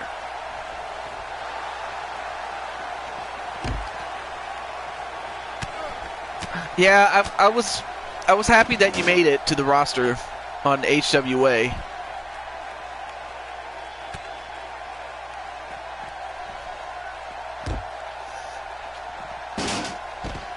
And then whipped into those steps is Goldberg.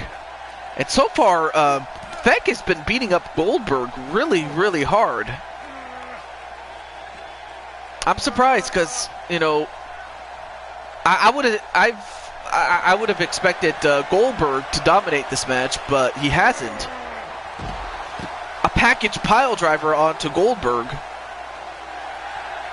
1, 2. And so far the score is 0-0. Oh, wow. And he has a Genghis-Khan. See, I never would have got that, but I did get that Giovanni is the boss of Team Rocket. Yes.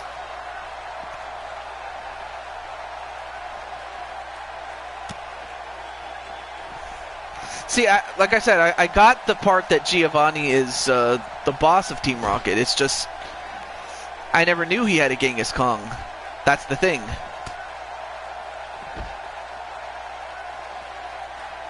TJ is mean to I'm not being mean.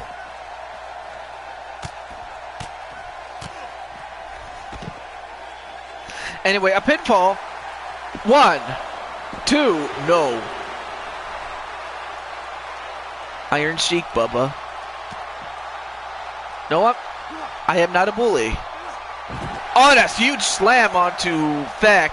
And I think Goldberg is pissed now. Oh, and a knee right to the head of Feck.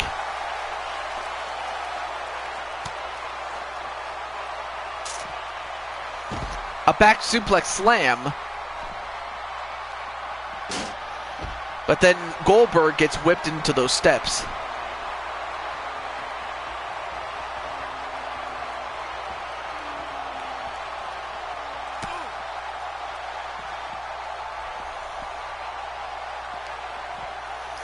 And thrown over the top rope is, or not the top rope, over the barricade, stupid.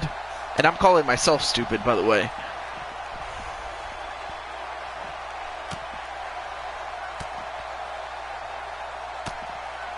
Well, no need to cry, Minerva. I mean, I don't see any reason to cry.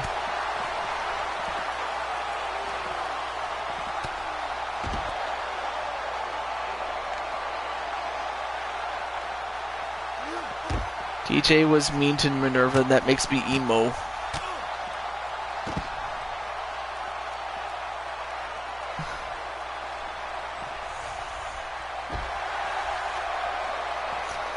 And yet, so far, not one of these two guys have scored a pinfall yet. And Lane Crooks, I have not seen Lane Crooks in quite a long time. Awesome. was asking in a nice way. And a package pile driver again on the Goldberg. 1, 2. No! And so far the score remains scoreless. Great to see Lane Crooks and great to see Greg Harris.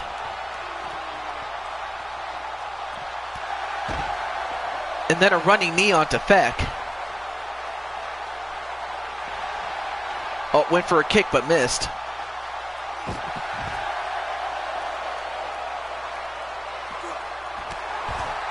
Then a stop right to the face. And now climbing back in the ring and going to the top rope. Oh, this is huge.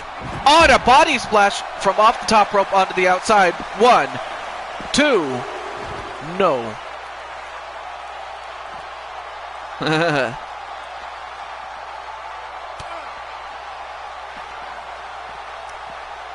Well, I'm only, if I am mean, I'm only mean when I have to be. But I'm a really nice guy nonetheless. It's just, you know. But right now, Goldberg was about to take Feck somewhere.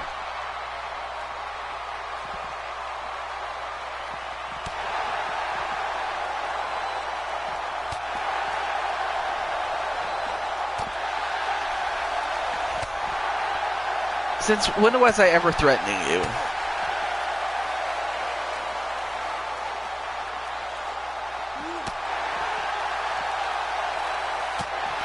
And so far these two men are fighting on the outside.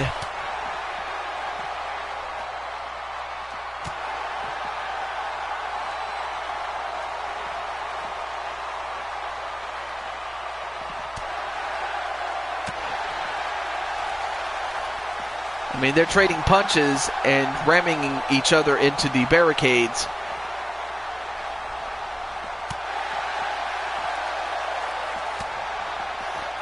And now they have made their way into the stage. No, wait. Countered by Goldberg. Suplex. And now they have made the stage area.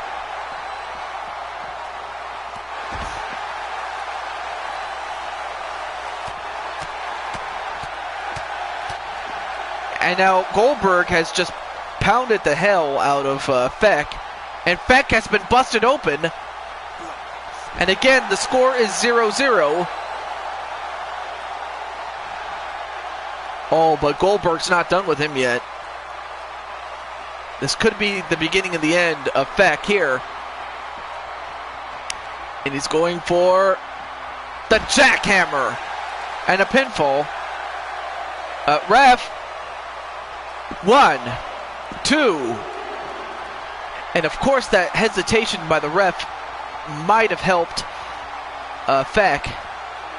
Because how else would he have kicked out though? I should know. Yes. But everything's cool, Evie. Back to the match though. Now we're down to less than 5 minutes to go. And again, no score has been made. And a package pile driver, this time on the floor. Is that enough to do it? 1, 2, 3. And Feck has scored 1-0 against Goldberg.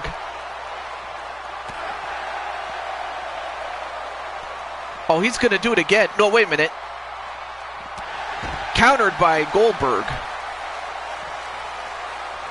Now, if you're Goldberg, you're going to have to find a way to score a pinfall really quick. And a jackhammer. Once again to Feck, and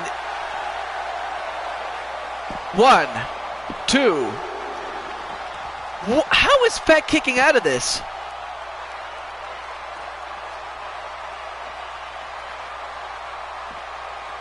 Give him a Nurse Evie Bear. Aww. Well, so far, Feck has a 1-0 lead on Goldberg. Goldberg is no match for Feck. Apparently so, because twice he had an opportunity to get Feck, or a decision on Feck. Feck is on roids. He could be.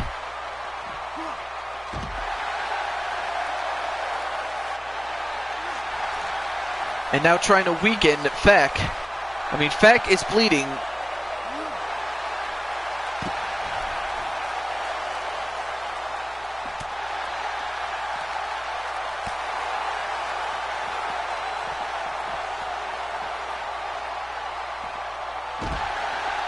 Oh, nice slam there. And now Goldberg is now going to climb the stage. Now where's he going to?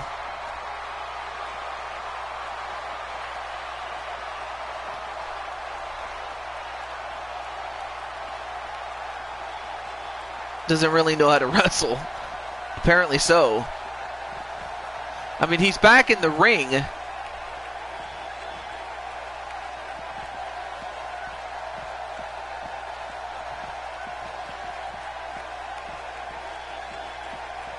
He's looking for his paycheck.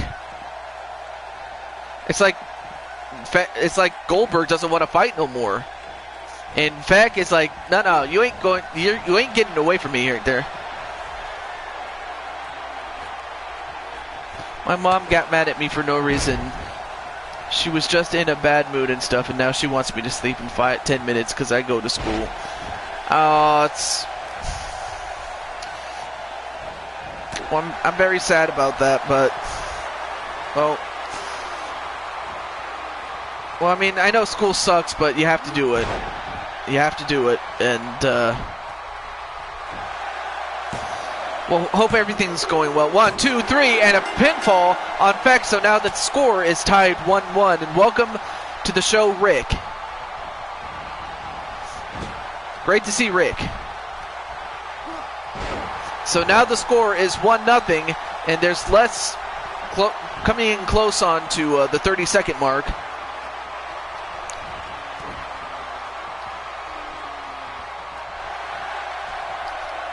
Not another tie. Oh, what a pump handle neck breaker. Although Feck should be trying to go for the win right now. I will be an English teacher in the future.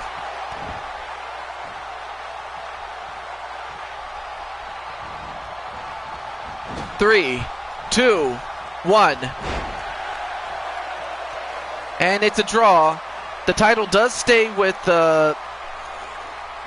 Feck. However,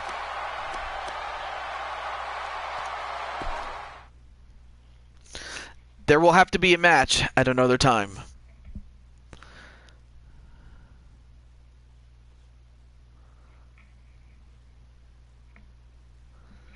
However,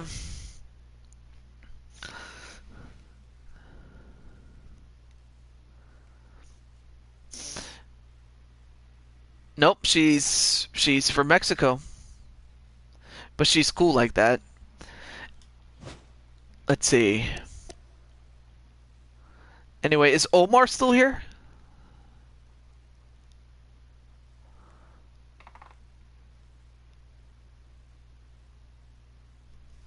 I don't know if Omar's still here, but if he is, we can have that match. But if not, the next match we'll have is oh, there he is right there. Okay. Speak of the devil, there he is. Okay, so now I understand that Mr. Omar Wolf wanted to get involved. Well, now it's his chance.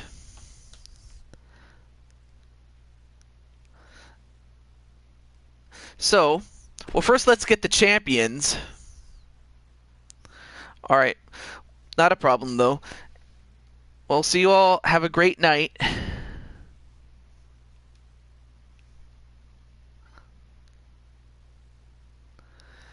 Alright, well, have a great night, Wrestling Mama. Yeah, that's practically the extent of it. I like the gear you were wearing is purple and green. Match one of my. Oh, he was referring to your attire, Adam. Uh, that you wear. Nighty, mommy. Okay. Now, before I forget, it's time for the Q4 title match. We have. Well, first let's introduce the champions. You have Chris Clark, Sonic,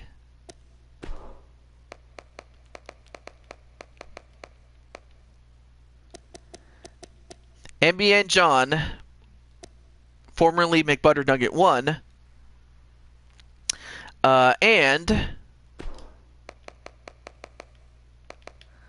the Insane One. Let's see. Alright, so we have Omar Wolf, who's here. We'll go random. And then, of course, we have JT Price. Alright. And...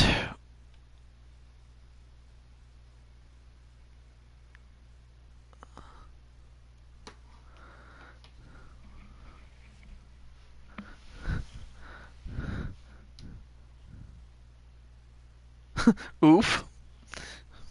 And the happy face. Oh, you want Rick on your team. Awesome.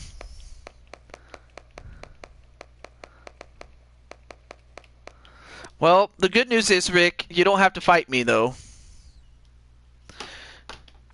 It's based on it's based on if they're good as they are, or if they're too powerful, or I don't know how do I explain this. If they're too low, I set it up. If they're too high, I set it down. It's just trying to. It's actually just a matter of balancing it. And plus, if they're overpowered too much, then the WWE superstars that come with the game won't stand a chance against the creative wrestlers. So that's practically what it is. We're gonna have fun with this thing. So basically, it's just a matter of balancing in terms of that sort of thing.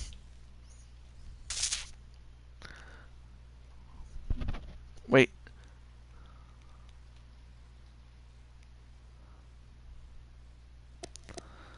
Hmm.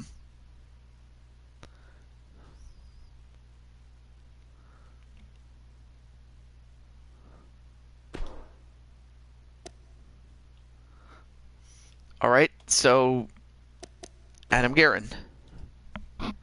So yeah, basically, I try to keep my guys between 90 to 95. That's back, so that way they're powerful enough for most of the wrestlers, but not so overpowered that they can't, that they couldn't lose. Just wondering why Sonic would be higher than Chris. Well, and it also works out by the fact that Sonic did come out in 1991, so. But nonetheless, though. Oh yeah, let me turn off the entrances and. But anyway, let me pick a good arena here.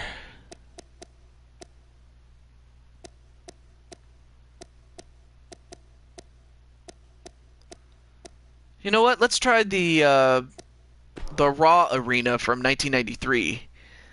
I haven't showcased that, so yeah, why not? Oh, wait. I almost forgot. I have to set the rules. Yeah, in a sense, but anyway, have to go to sleep. Good night, everyone. Have a great time. Enjoy the show and stay safe. All right. Well, I hope to see you tomorrow or whenever I decide to do the stream. But yeah, Melissa, I have to say, very honestly, out of character right now, Melissa, she's the real angel here. She's an angel. And a sister. Wait, let me go back. Yeah, that's right. Alright, cool. Wonder if Pikachu is stronger than Omar. That's a possibility. All right, so here you have it. Oh yeah, let me turn off the entrances because that would take too long. But yeah, you're an angel, and there's no ifs, ands, or buts about that.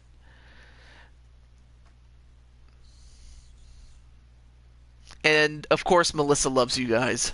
Aww. I mean, what could I say? She and Rick are the life of the party here.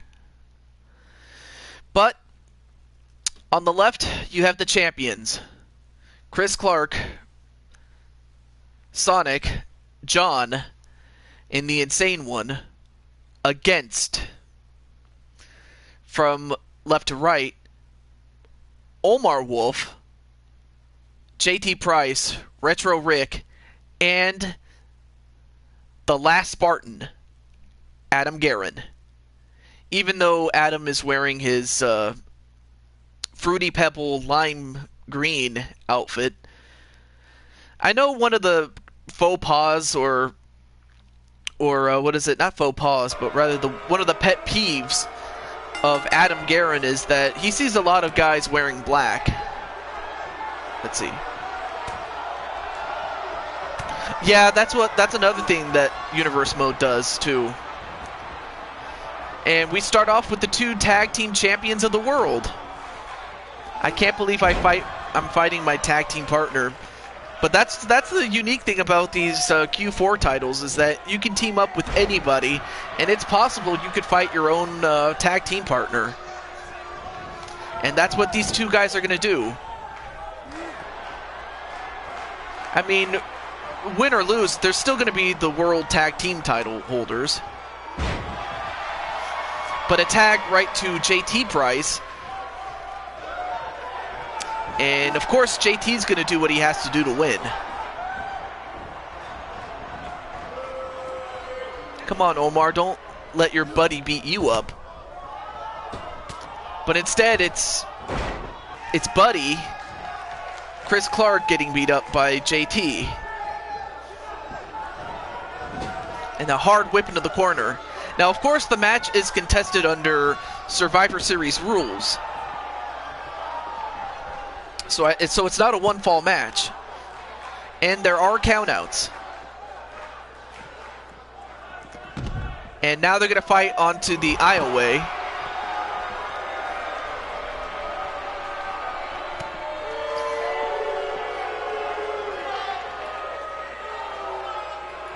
Oh, wait a minute, wait a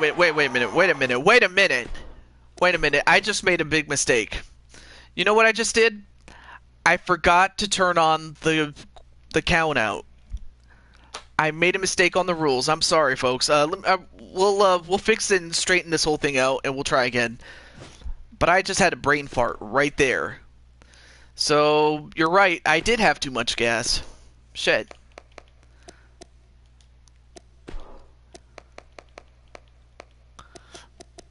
All right. So let me get. Try that again. But yeah, that was a big brain fart on my part.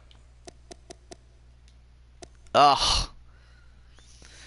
Yep, cue the Wheel of Fortune bake rep sound. And throw. Why would you throw grapes? I would have thought that. Well, actually, grapes are good. But yeah, that was a big fail on my part there. All right, so again, Omar Wolf.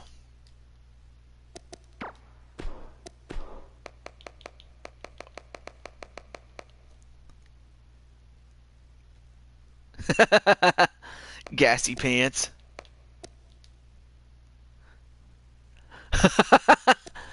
Throw a grape on me. Really, really, JT. And then who was the last person? Oh yeah, Adam Guerin.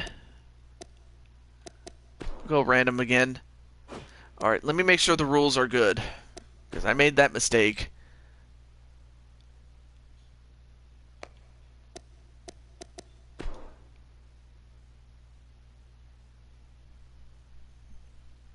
Throws a giant grape on JT. Man, everybody wants grapes. from Eevee. Okay, that's right. And it was this one. Okay, so that's what I made a mistake on. Okay, that was my bad. Throws a watermelon at Chris? Really?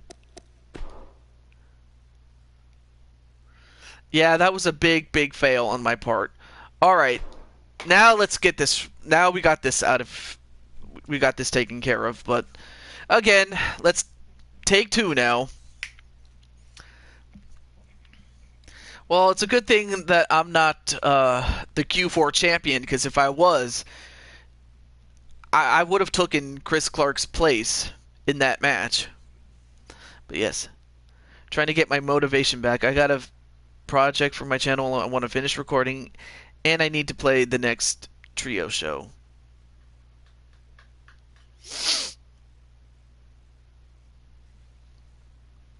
But yeah, do check out Rick. I mean, he again, you know, he needs a lot of support. You know, in terms of, you know, people watching the shows and no, not really, Eevee. I just made a mistake in the rules. That's all I did. It was just I forgot to set the rules to the correct ones. All right. Now let's get this on. But yeah, Rick does a lot of good things on his channel, so if you are interested, do check him out. I just hope you do, and you know, because he does a lot of great content, does Rick.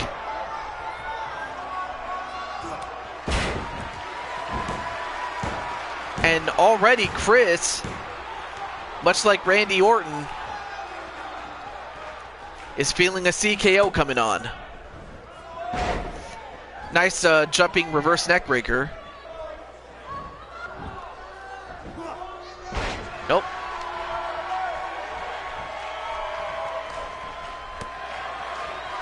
And Omar was going to try to tag out to somebody, but instead he delivers a brainbuster onto Chris Clark.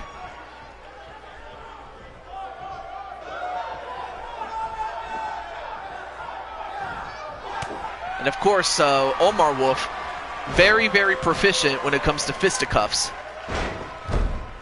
But so far, Chris Clark has taken it right to Omar Wolf. And as far as the project, it begins in 19 days. Ooh.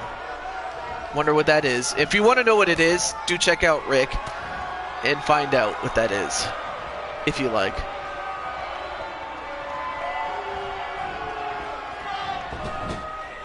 And a whip into the corner goes Chris, and now a tag in to JT Price.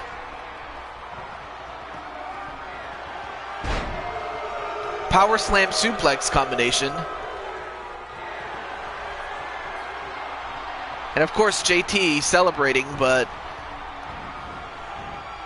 And Chris was trying to go after Omar, but that didn't work.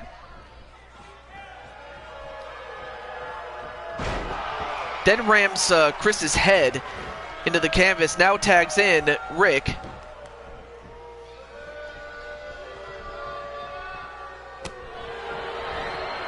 An arm breaker, and then a Russian leg sweep.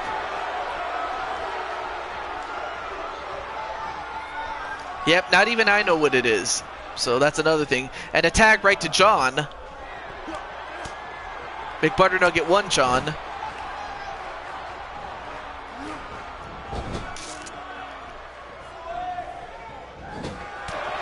Oh, and a sucker punch right to John from Omar Wolf. But then he throws him right back into his corner. And a tag right to Sonic. And wait, what are they doing? Oh my god, they're picking up, and oh, and a slam! Right to Retro Rick.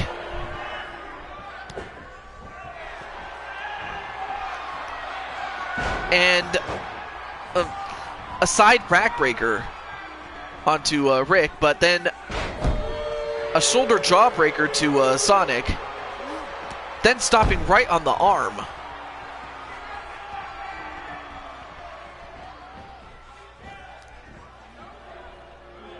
And a gut wrench turned into a gut buster onto Sonic.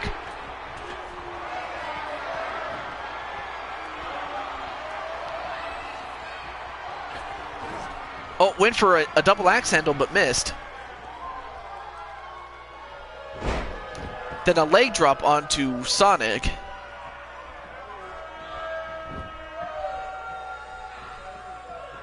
Take that, Sonic. Mario's better anyway. Oh, wow.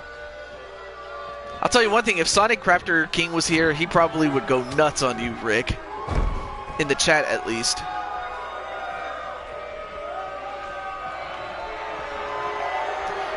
And wait a minute. A super power bomb onto Sonic. And is this enough to beat Sonic? 1, 2, no.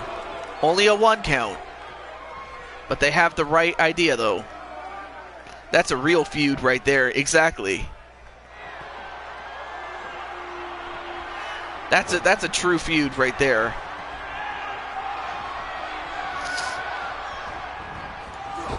But now a whip into the corner and uh-oh.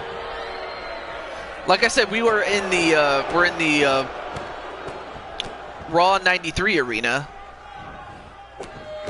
And now it looks like Sonic is getting a mud hole stomped into him.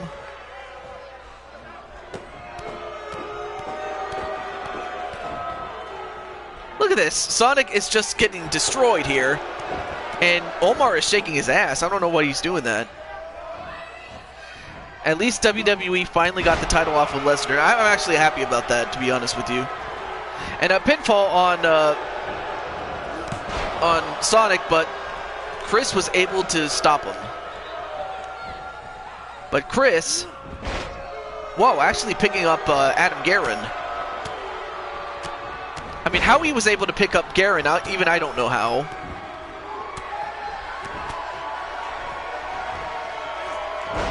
Oh, and a facebuster onto Adam Guerin.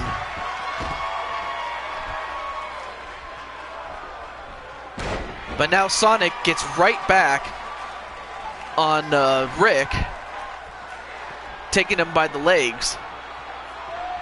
Oh, and a punch right to the gut, just a little above the belt.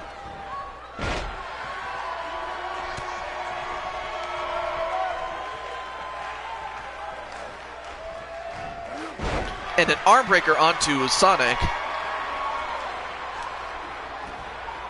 And now a tag to JT Price.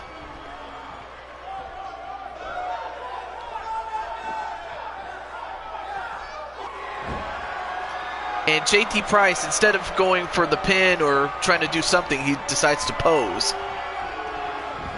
And he paid for it from Sonic. Then a DDT onto JT Price. Then an elbow drop. And there's Adam Guerin right there. Oh, what a leg trip onto JT Price.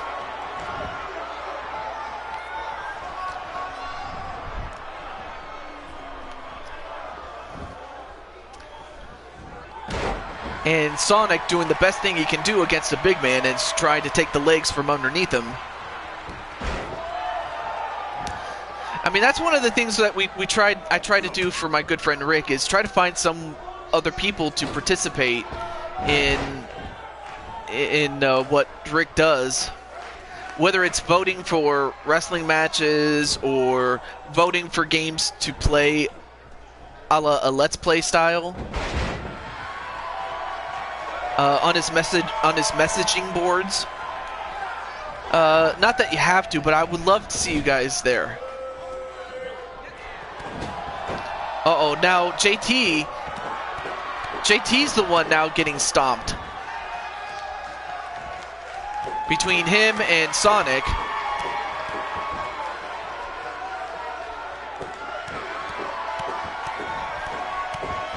I mean, now he's feeling the pain that Sonic once felt. And a drop kick from John to JT. Wait, 1. Nope, not even a 1 count. Or just a 1 count, rather. Now a tag to John.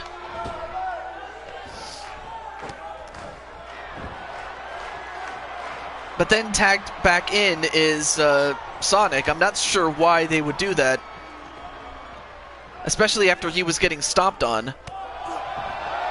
And case in point, right there. Come on, JT, says Rick. And right now, Sonic is taking control on JT Price. Now a pin with his feet on the ropes. 1. Nope, broken up by Adam Guerin.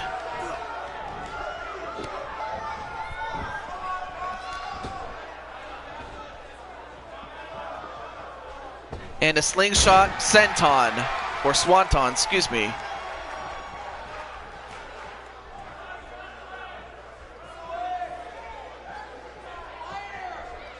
And there's 2 guys that want to tag in, but Sonic does not take it. But now a tag right to John. And ooh, I forgot what the move is, but then a tag right to Omar Wolf. And these 2 guys are going to fight each other at the Elimination Chamber Super Show. Of course, it's going to be Chris Clark teaming up with the Wolf, Omar Wolf, against Sonic and John. So that's a complete irony, the fact that Chris is teaming up with the enemy, so to speak. But that's the beauty of these titles. I mean, any 4 men can be the champions. It can be a team of 4. It could be a team of 3 and an individual. It can be 2 tag teams, a tag team and 2 individuals, or 4 individuals acting as a team. That's the beauty of this whole thing. And the McGrump's Cloverleaf onto Omar, and Omar is in a lot of pain, but he sucks it up and gets out of it. But that had to do some damage to his legs, though. But then thrown outside the ring is John.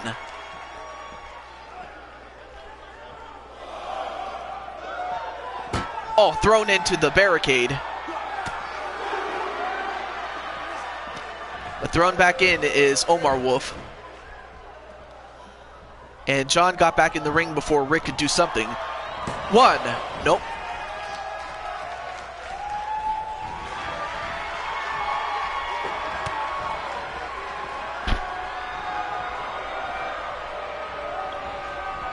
Oh, nice reversal onto Chris. Or not Chris, excuse me, John from Omar. My bad. Then that big boot onto John.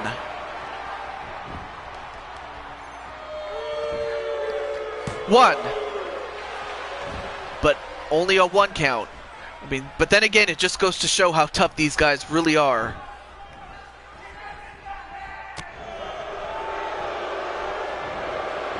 Oh, but whipped into their corner. Nope, countered.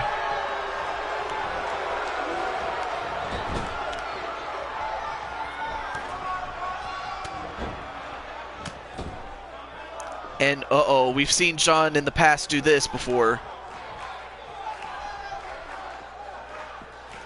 The sliding drop kick, and that busted open Omar. And now he tags in, ironically, Omar's tag team partner. But instead he tags back in Sonic, of whom Sonic and Omar have had problems with one another ever since Omar decided to attack Sonic after a match. 1, 2. The irony of this whole thing. But Sonic waiting for Omar to get back up. Nice crossbody.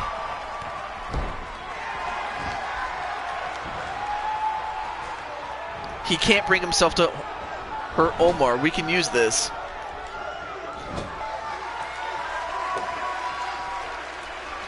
And wait, what's Sonic doing? Wait, Sonic is going to the top rope and... Oh, and a knee right to the gut. The double knee to the gut onto Omar. And Omar just might be damaged goods. 1, 2, no, kick out.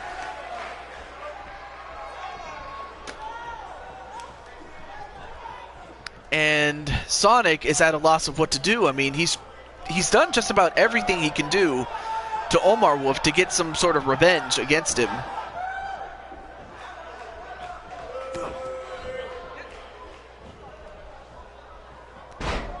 A side backbreaker again, this time to Omar Wolf.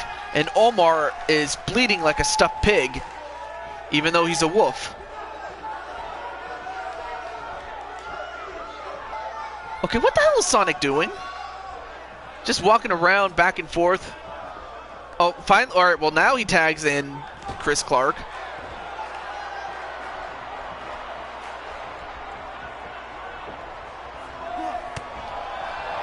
Of course, Omar, just by pure instinct, is just going to fight whoever gets in his way.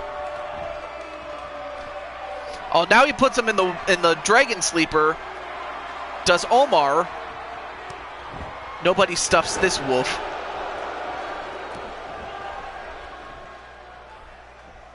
Maybe Sonic has been knocked silly in this match. Probably.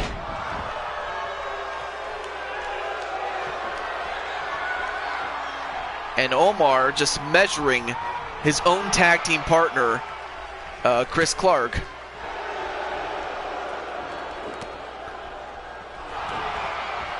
And the cutter followed by a chancery on a Chris Clark. And Chris Clark taps out, but then again, who knows better than your own tag team partner, and he eliminated Chris Clark. So now, for the first time ever since the beginning of this tournament, or not the tournament, excuse me, ever since the inception of the championship belts, the champions are now the ones suffering a disadvantage in terms of the numbers. So he took out his own tag team partner, did Omar. But how much did that take out of Omar, though? Oh, the wolf bite, that's what it's called. 1, 2, no. Alright, well, now I know what the name of the move is called. The wolf bite. And the full moon backbreaker, that's the names of the finishers that he uses. Tag in to the retro one. Oh, but John was ready for him. And he's going to need to be. His team is down 1 man. Damn you, Wolf. Well, like I said, Omar was only doing what he had to do to win. Oh, nice takedown by John, though. But just because Chris Clark got eliminated doesn't mean that he can't win. I mean, his team is going to have to carry it for the rest of the match. And then rolling senton, then the McGrump jump, followed by a moonsault by Sonic.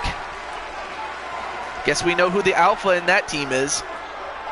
Yep, he's the Alpha Wolf, but right now he's still recovering from the beating that he took. Well, no, you guys are still tag team partners. It's just for this match only. But in this case, Omar knew what he had to do. I mean, after all, if he was to tap out, Adam Guerin, Rick, and JT Price probably would have laid the smackdown on him if he threw the match. Law Adam. But right now, it's the retro one. And retro cutter onto Sonic. And Rick fainted a little bit. But all he has to do is get his hand over Sonic and get the pinfall. There you go. That's what you had to do.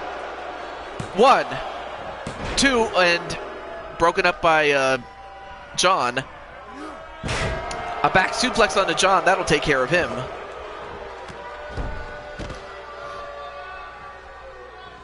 And now a tag to JT Price.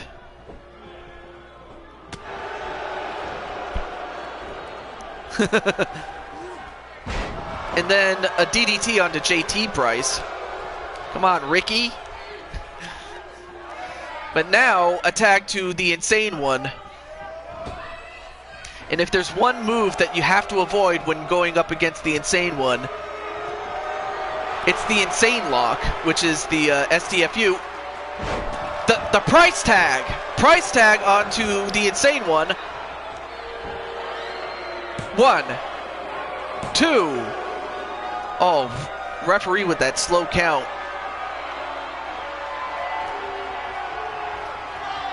But instead of posing, he better go to work.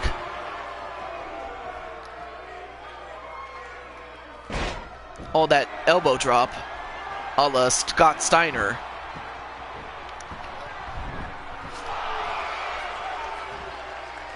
Well, there's John, but he's on the wrong part of the apron there. But he goes back to his corner, though.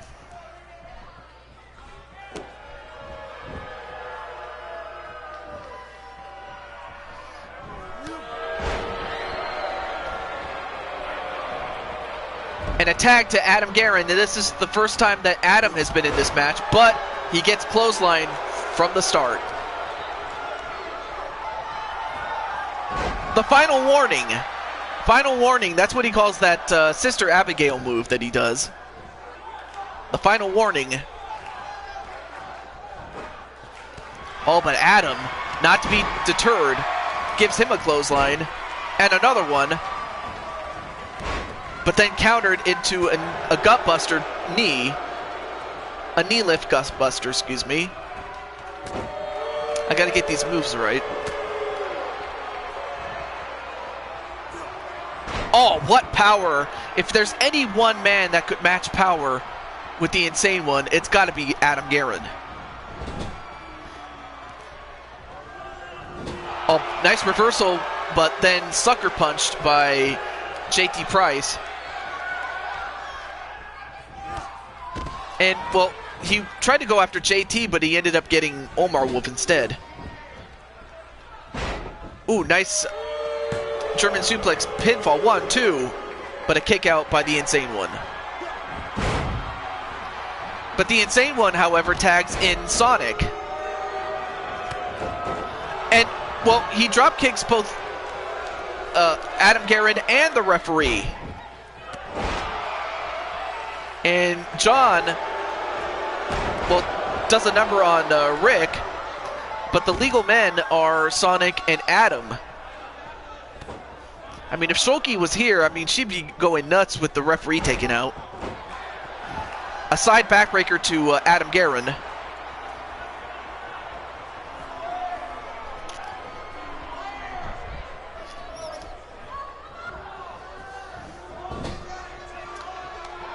The Chaos Theory suplex. Oh, the Chaos Theory suplex shades of Doug Williams by Adam Guerin. I never knew the actual name behind that, so thank you. But then a whip into the corner goes Adam Guerin. And a tag right to John. And of course, these two guys are from the same team, the McGrumps. But then Adam tags out to JT Price. A couple of forearms. Of course, I studied the greats of British wrestling. Like Johnny Saint.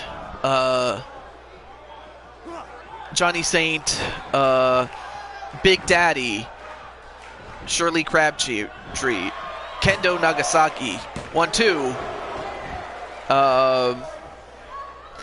The Dynamite Kid. British Bulldog. Davey Boy Smith. William Regal. I mean, those are some of the greats in British wrestling that I know. And the bottom line onto John by JT Price. And if the champions have any chance of retaining their titles, they got to find a way to get rid of one of the challengers. Somehow, some way. I see. And what?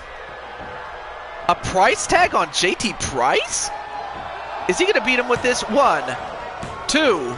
Oh, saved just at the last second by Omar Wolf. And a Hurricane Rana, that'll take out Omar Wolf. Yep. You're in the match right now, but right now your team is down 3-4. Oh, but too close to the ropes was JT Price, though. Good job, Omar. And Omar, of course, was in the wrong part. And the insane Phoenix Splash, which is what he calls that move. The insane splash. And wait a minute. Price tag from the originator.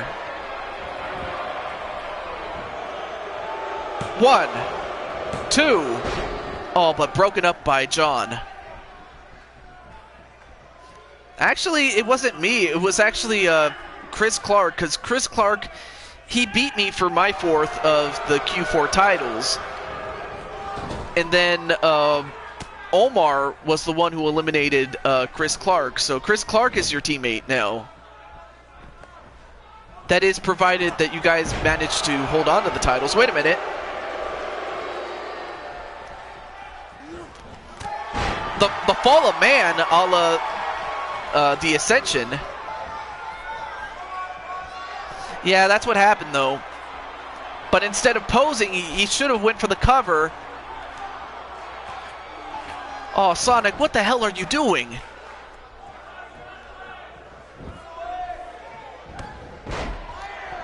But it almost costed him, though. A shoulder tackle onto Sonic. Then a double axe handle to legs. I'm not sure why, but... a tag right to Rick.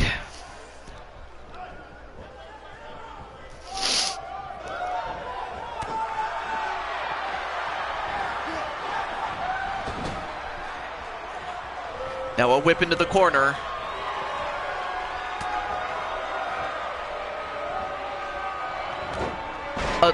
A pump handle backbreaker, that's what it's called. But then a quick tag onto John. And now John is in. Oh, what a stop by Rick. A couple of punches. And then a discus clothesline.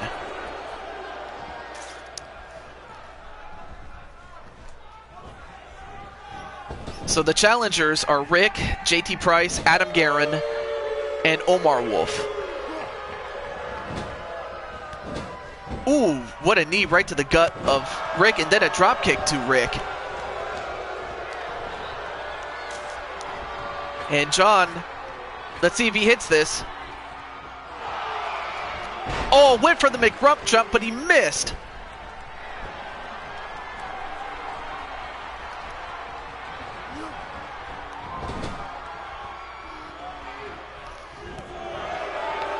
Oh, but nice counter by John, though.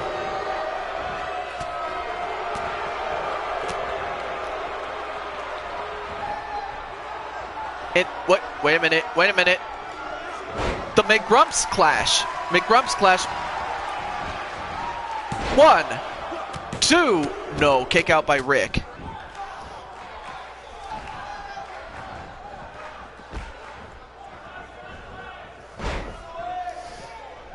I mean, this match has just gotten so close. And the referee having a little bit of trouble restoring order here. And Chris Clark is saying hello to John, but... wait a minute, John? Oh, no, wait. Rick is getting up.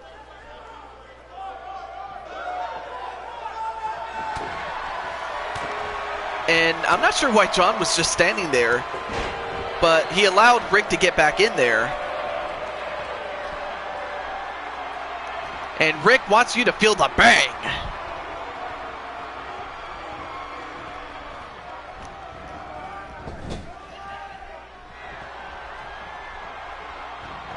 Now he throws out John, and wait, what's Rick doing?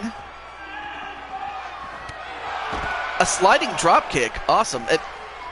And Cassie, Madam Red, nice to see you. However, John is in the wrong part of town here. Chris distracted me by saying hi. Hello, Cassie. That's why I wasn't moving.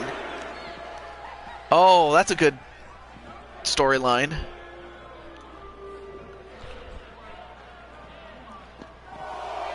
Well, now the count is up to 4. And actually, that was kind of an accident by JT Price there. All right, well, now both men are back inside the ring, but a quick tag to Insane One. Right into the steps. But great to see Cassie here. In the middle of... oh, and a punch right to the nuts of Rick, and the referee was not looking. The insane stunner. But Rick just got hit in his retro you-know-what.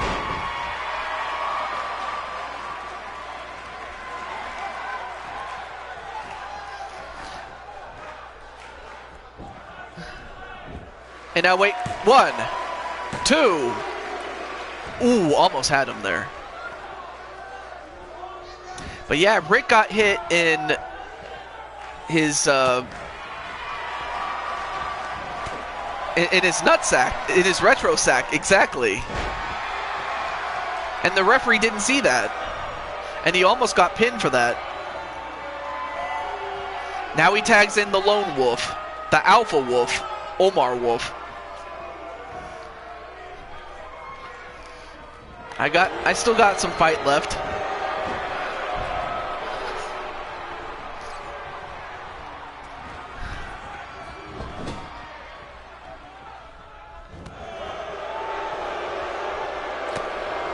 All right, now the challengers again still have that one-man advantage. And the zigzag, a la Dolph Ziggler. And the insane cutter. I mean, he's putting on a number of moves, but wait a minute. The final warning, which is that Sister Abigail move that Insane One does, picks him up. Yeah, Omar is busted open. But Omar just finds a way to fight back, though. And attack back to Retro Rick.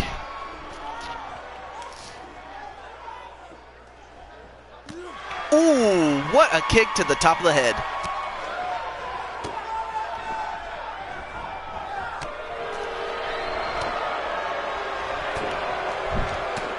With a series of punches. And then a clothesline onto the Insane One.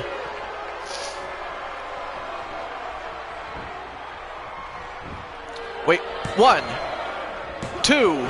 Nope, broken up by John. And Adam, nope, gets taken care of by John.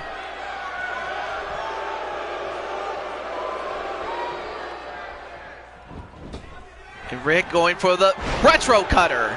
Retro cutter. Goes for the pin. 1, nope, broken up again by John. It seems as every time that Rick has a chance to... Omar is a beast. Yeah, exactly.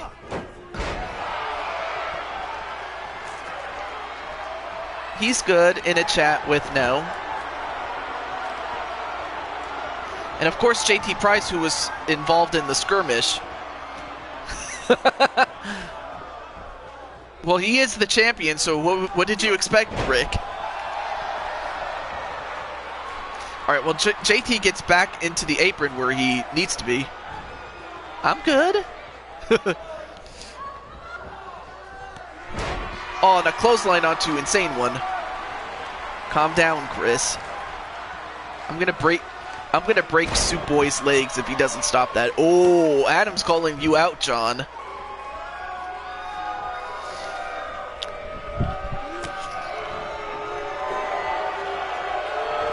So far, the only man bleeding in this match is Omar Wolf.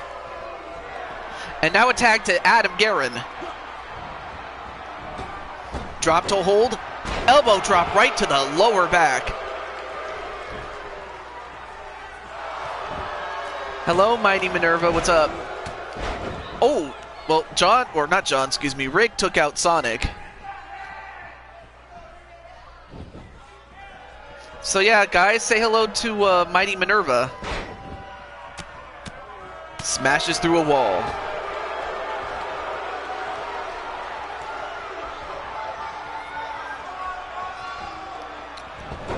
Oh, clothesline on the top rope is Insane One. And now Adam tried to beat the legs out of Insane One there.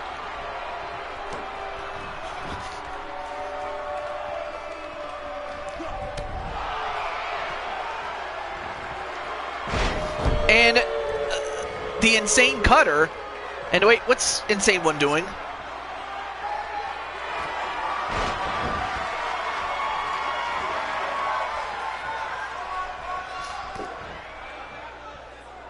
An Insane One.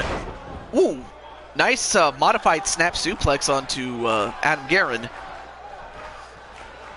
And a tag right to John. So far, the only person eliminated was Chris Clark. But ever since then, it's been 3-on-4. Oh, nice back body drop. And now, Adam, the Spartan, goes up against Suit Boy, as he called him. The leader of the McGrumps, John. Oh, what a punch onto John. Oh, no. No, come on, Adam. Don't do it. Don't do it. He's just a young man. Don't do it. Oh, my God. Oh, my God. John has got to be destroyed by now. And then add insult to injury with a kick to the head. But he comes back with a clothesline on Adam Guerin. But it just goes to show how tough John really is.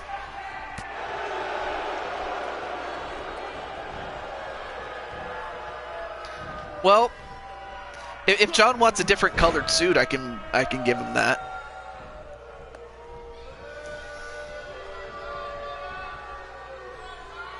I mean, then again, it is something that Rick Astley would wear.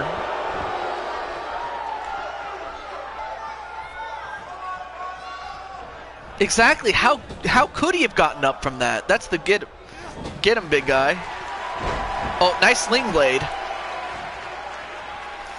Oh, rage.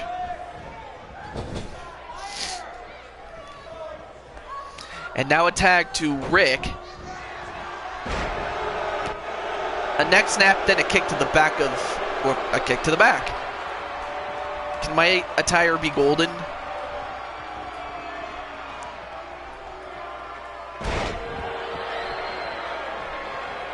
I guess. If you manage to win this match. And now Rick, ooh, nice body splash onto John. Pinfall. 1, 2. Yeah, we could use knockouts, but that would just kind of take away from the tension here. If I really was that in much of a hurry.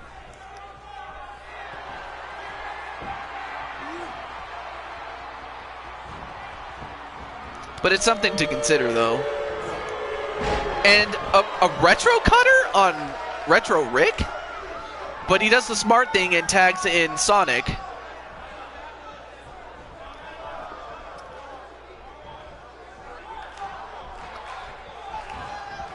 Uh-oh, I think they have a plan.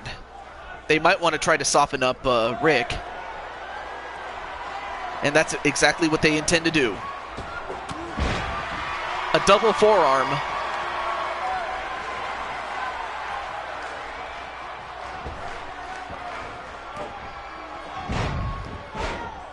Oh, really, Rage? Uh-oh. Let's see if this will put out... no, wait. A kick to the gut.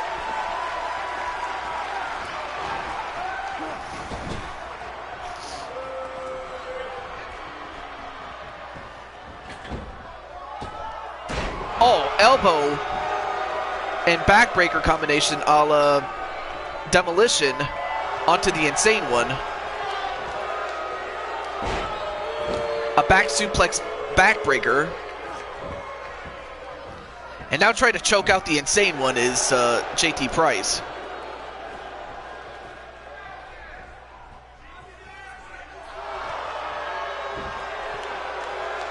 And wait a minute. Here's a move that has put away a number of people. The Camel Clutch. And that puts away the Insane One. So now the champions are in deep trouble now. They are now down 2-4 against the challengers, and well, down goes the referee. So the champions, for the first time, are in deep peril. They're going to have to find a way to take out one of these guys. And, well, nice counter by JT Price. Uh-oh. Price tag on Sonic. And this could be the beginning of the end. 1, 2. Nope. Broken up by John. And he had to do it. Oh, now he takes the fight to Retro Rick. Oh, back body drop sends John outside.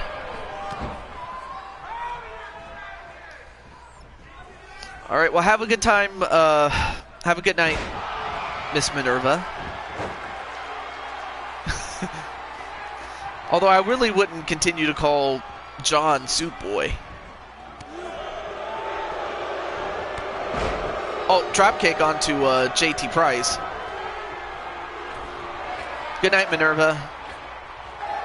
And, well, I'm not sure what... Oh, well, I'm not sure what Sonic was upset about, but he punched Rick.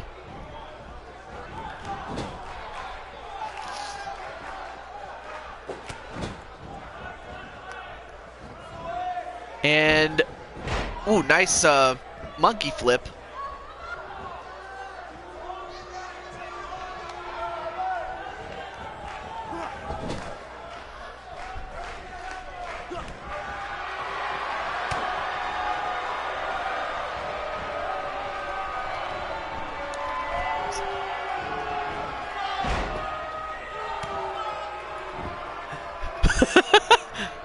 Oh, I think you meant to say, call me Soup Boy one more time and I'll call you Rick. Oh, wow. I think John wants a fight. Crybaby Brandon.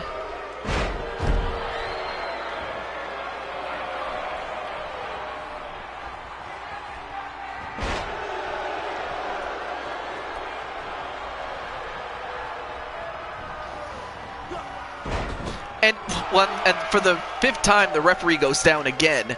An attack to John.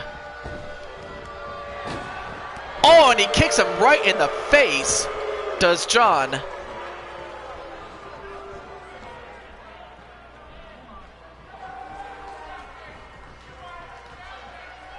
Uh-oh. Come on, guys. Leave Rage alone, and he'll leave you alone.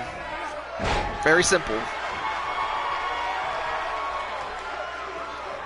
But all I can say is you will get your chance. It just won't be tonight. So, and a clothesline onto JT. I mean, time is running out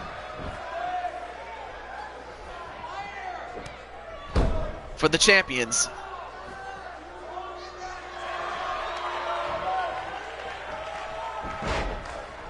Oh, wow.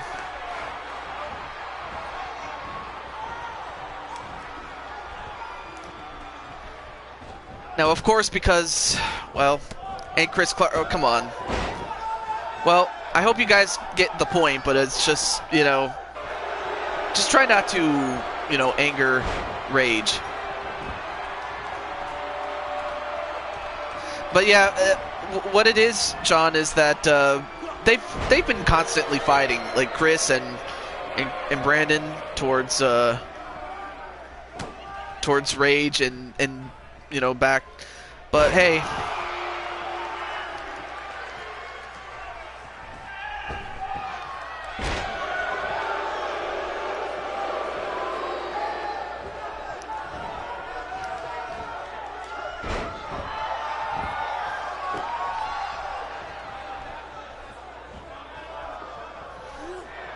And right now, JT just rubbing it in the face of John.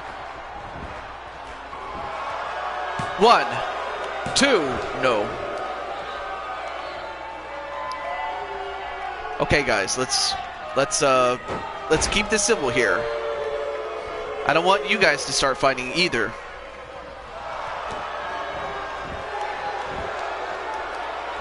But in the meantime, the cloverleaf onto JT though. And JT just tapped out. So now it is 3-on-2. Still in the favor of the champions. Okay.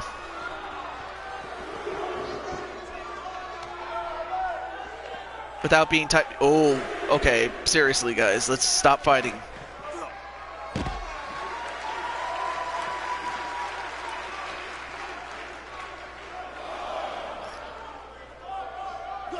I hate to do it to you guys, but I don't want the mods to start fighting either.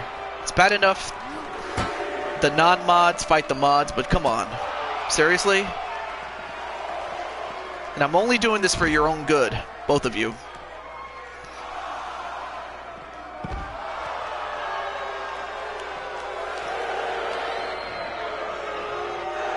I mean, I get where you guys are coming from, both of you, but, you know, it doesn't have to resort to insulting each other. At least not without going too far. Uh-oh, Rick could get counted out if he doesn't get back in the ring. But he does.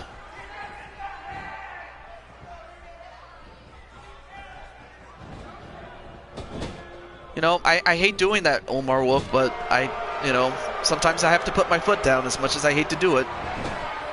You know? Back to this match before we lose track here.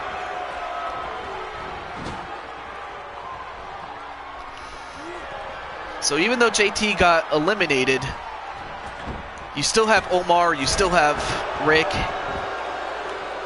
and Adam Guerin, and you still have Sonic and John still in there.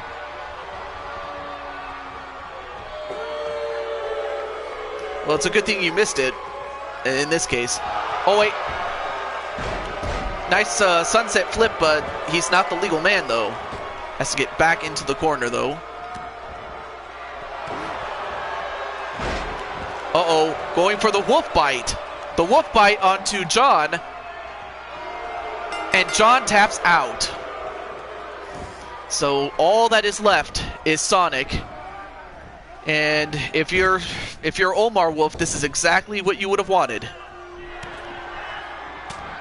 Sonic against you, against Rick, and Adam Guerin. Then a running dropkick onto Sonic. Yeah, I hate doing that, Evie. I really do. 1, 2. But in the end, it is my stream. I mean, the simple fact is, if this was your stream, you can do whatever you want with it. But when it's my stream, yeah, I have to take control of this. And a number of, what is it?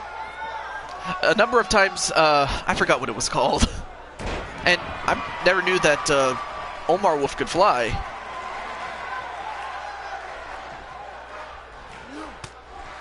Haha, very funny.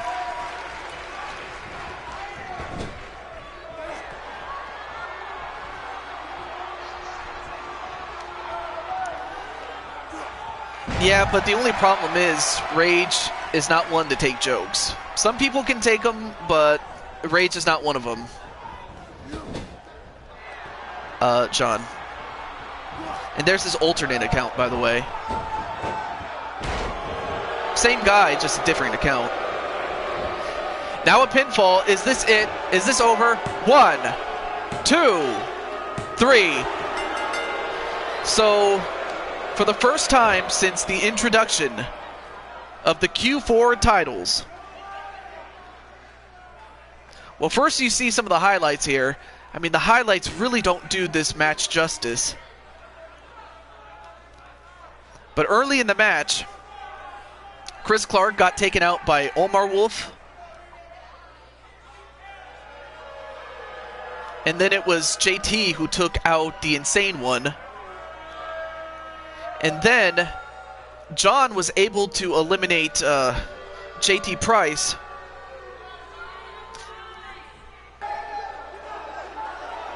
And Omar Wolf took out John. And then finally, Adam Guerin finishes off Sonic once and for all. So, yeah, it took him long enough. So the winners of this match and the new Q4 champions, from left to right, Retro Rick, Adam Guerin, Omar Wolf, and JT Price. So big win to you guys. Well, nothing to be ashamed of, Chris. It just happens that the challengers really wanted it. And it just so happens that the only man that was busted open was from the winning team, and he didn't get eliminated. And he took out 2 guys. So the new champions. In fact, in order to make this official, I'm going to do this. I normally don't show this, but I'm going to do it because why not? But yes, congratulations to the new champions. I want to do the same thing for the women as well.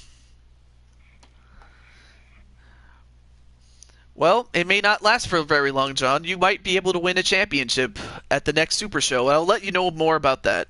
Or I'll let you know more about that, John, when it comes to it.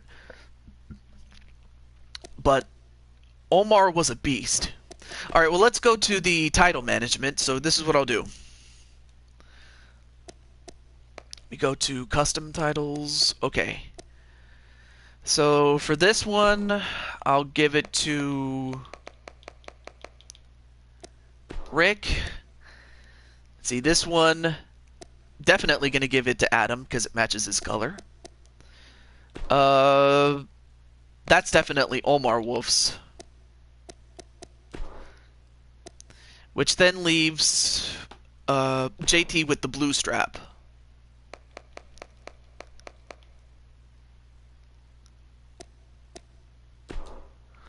So there you go. So there are your new champions right there for the Q4 stable titles. So for Omar, or actually Omar Wolf is already a champion, but Rick is a Q4 champion, and for Adam Guerin, this is his first overall championship in my company. So big win for Adam, as JT Price is a former United States title holder.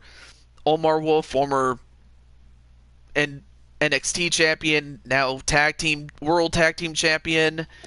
Rick is the Royal Rumble winner. So, oh no, I do want. Let me accept that. So big win for these guys, and let's see what else do I want to share. Well, like I said, I want to create a championship for the women as well. Similar title. Oh yeah, I may as well mention this. Next time we do a wrestling show, we are going to do a tournament show, and we will focus on the men again. And for this one, we will focus on the cruiserweights, based on the rankings of Universe Mode. So you're going to see those guys. I was surprised because my overall was pretty bad. And Rick, I will be in your corner all. Well, John, if you want a championship match for that same title, you can challenge for it. You just have to come to the stream, but in 2K11.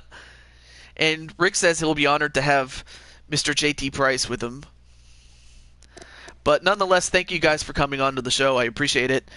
And Next time I do a show, I think I'll do it on Thursday since uh, I understand that Maverick is going to be doing a show tomorrow due to time constraints and all that stuff. So I'll do a show on Thursday. But until then, this is the Blue Toad signing off saying goodbye and have a great night. Stay safe, take care of each other, and most important, be yourself. And until then. And also, Rick, give them the link to your forum so that way if people want to chat on Chatango, they may. So I'll wait for a few moments and we'll do that. Not a problem, and congratulations, Omar, on winning another title.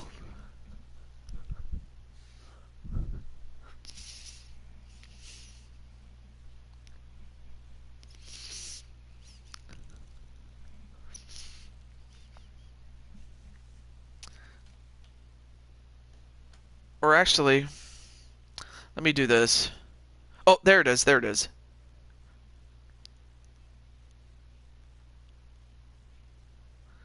There's the board host. So if you guys want to check out Rick and what he does on board host, you may. Uh, it's something that Rick does, but you can go to. All you have to do is just click the link, and at the top of the page you will see the Chatango.